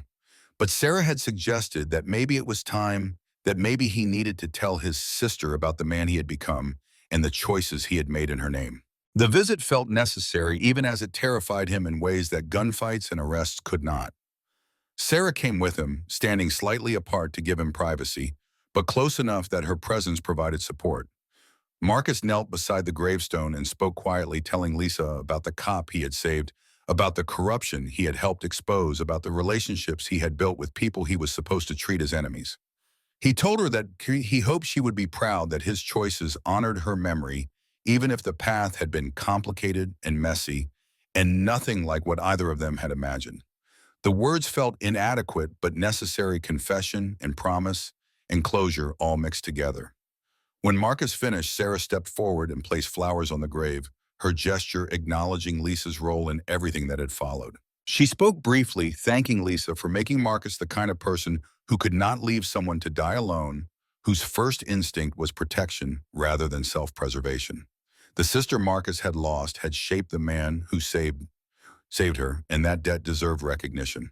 They left the cemetery in Marcus's truck, the Harley temporarily retired in favor of vehicle with passenger seat and functioning heater. The drive back to Portland was quiet, both of them processing emotions too complex for easy conversation. But eventually Sarah asked the question that had been hovering unspoken for months. Where did they go from here? What were they to each other beyond survivor and savior, beyond cop and criminal turned ally? Marcus's answer was tentative but honest. He wanted to know her, wanted to understand the person beneath the badge and the investigation and the near-death experience. He wanted coffee and dinner and conversations about normal things that had nothing to do with corruption or violence. He wanted to see if the connection forged in crisis could survive and grow in calmer circumstances. It was not declaration of love or commitment to future, but it was acknowledgement that something real existed between them and deserved exploration. Sarah's smile was the first genuinely relaxed expression Marcus had seen on her face since the night he found her bleeding in that alley. She agreed immediately, admitting that she had been hoping he would say something like that, but had been too afraid of rejection to raise the topic herself. They were complicated people from incompatible worlds who had found common ground through shared trauma and mutual respect. Maybe that was enough foundation to build something lasting. Maybe it would fall apart under the weight of their respective baggage, but they would never know without trying. The garage underwent transformation over the following months as Marcus expanded his business to include youth training program. At-risk teenagers learned mechanical skills while also absorbing lessons about integrity and making choices that serve communities rather than destroying them. Derek became lead instructor, discovering that teaching brought satisfaction that criminal enterprise never had.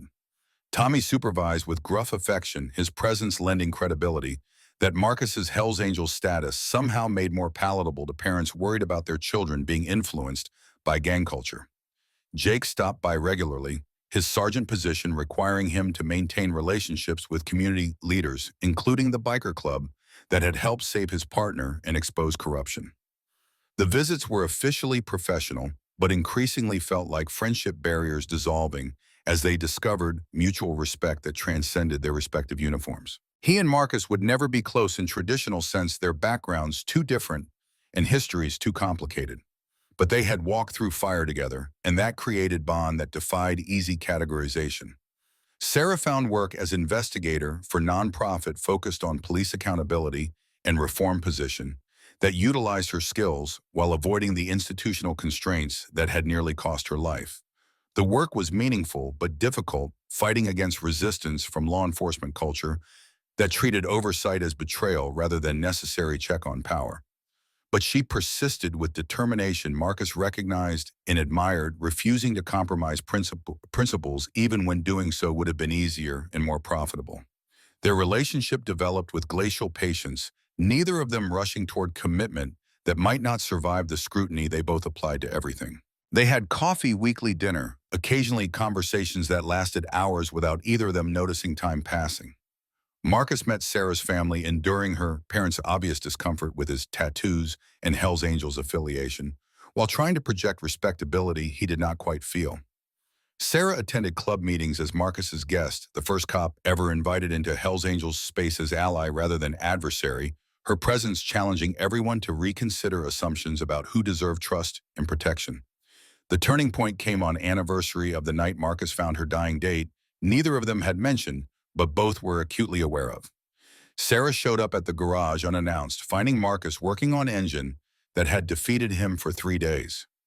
She watched him for several minutes before speaking, her voice carrying emotion she usually kept carefully controlled. She wanted him to know that he had not just saved her life that night.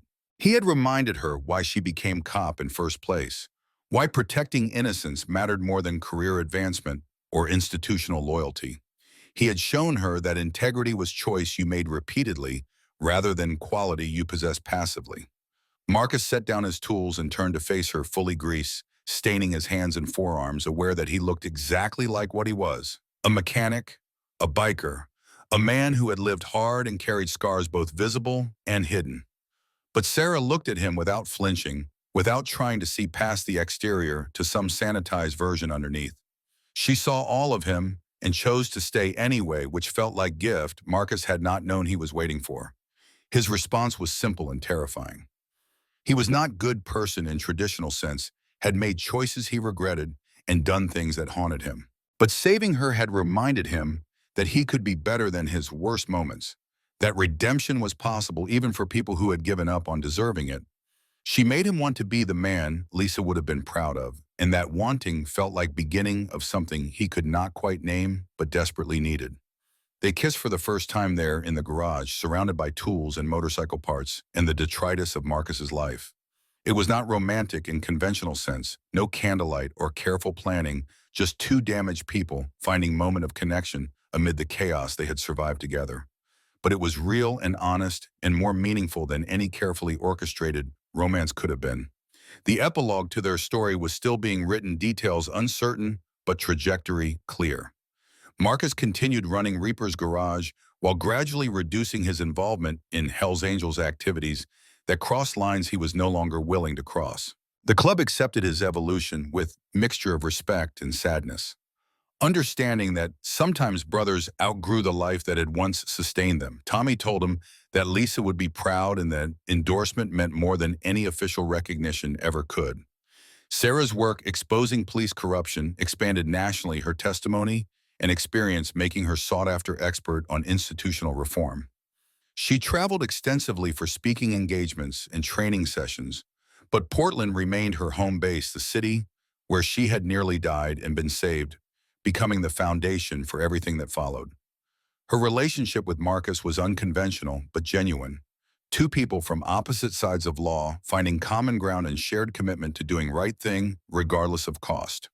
Jake was promoted to lieutenant after 2 years, continuing his work rebuilding Portland Police Department's integrity. His friendship with Marcus became minor scandal among officers who could not reconcile cop and biker, maintaining close relationship. But Jake ignored the criticism with indifference that suggested he had learned something important about judging people by actions rather than affiliations. He often said that Marcus was better cop than half the department, despite never wearing badge, and meant it as highest compliment he could offer. The final scene took place 3 years after that night in the alley, Marcus and Sarah sitting on the roof of Reaper's Garage, watching sunset paint Portland's skyline in shades of orange and purple. They did not talk much anymore about the investigation or the violence or the ways their lives had been transformed by choices made in moments of crisis. Those events had become foundation rather than focus history that shaped present without dominating it. Sarah leaned against Marcus's shoulder, comfortable silence stretching between them. Eventually she spoke, voice quiet but carrying conviction that made her words feel significant. The craziest part of everything that happened was that if he had not saved her, she would still think he was the enemy. She would be wrong, would have missed opportunity to know someone who extraordinary, would have lived entire life without understanding that heroism came in unexpected packages. Marcus considered this feeling the weight and gift of her observation. If he had not saved her, he would still be the person he thought he was, still be lost in cycles of violence and emptiness that had defined him since Lisa's death. Saving Sarah had not just preserved her life. It had given him back his own, had reminded him that he was capable of being better than his worst moments. That redemption was choice available to anyone willing to pursue it. Sarah's final words carried wisdom earned through suffering and survival, observation about human nature that transcended their specific circumstances. Sometimes the bravest thing anyone could do was save someone they were supposed to hate. And sometimes that act of courage saved both people involved, binding them together in ways that defied logic but honored the deepest truths about human capacity for change. Marcus pulled her closer, watching the sun disappear below the horizon, while considering the strange path that had led from his sister's death to this moment of hard-won peace. Lisa was gone, would always be gone, but she had left behind a brother who had finally learned to honor her memory by becoming the protector he had been too late to be for her. That was not redemption in some grand religious sense, but it was enough. It was more than enough. The darkness came gently to Portland that evening, and with it came the understanding that sometimes broken people found healing not through forgetting their wounds, but through choosing to live despite them. Marcus and Sarah sat together in the gathering night, two survivors who had saved each other, and in doing so had discovered that human connection was stronger than any barrier society tried to place between people who were supposed to be enemies. They were not perfect or healed or without scars, but they were alive and together and building something that looked surprisingly like hope from the wreckage of everything that had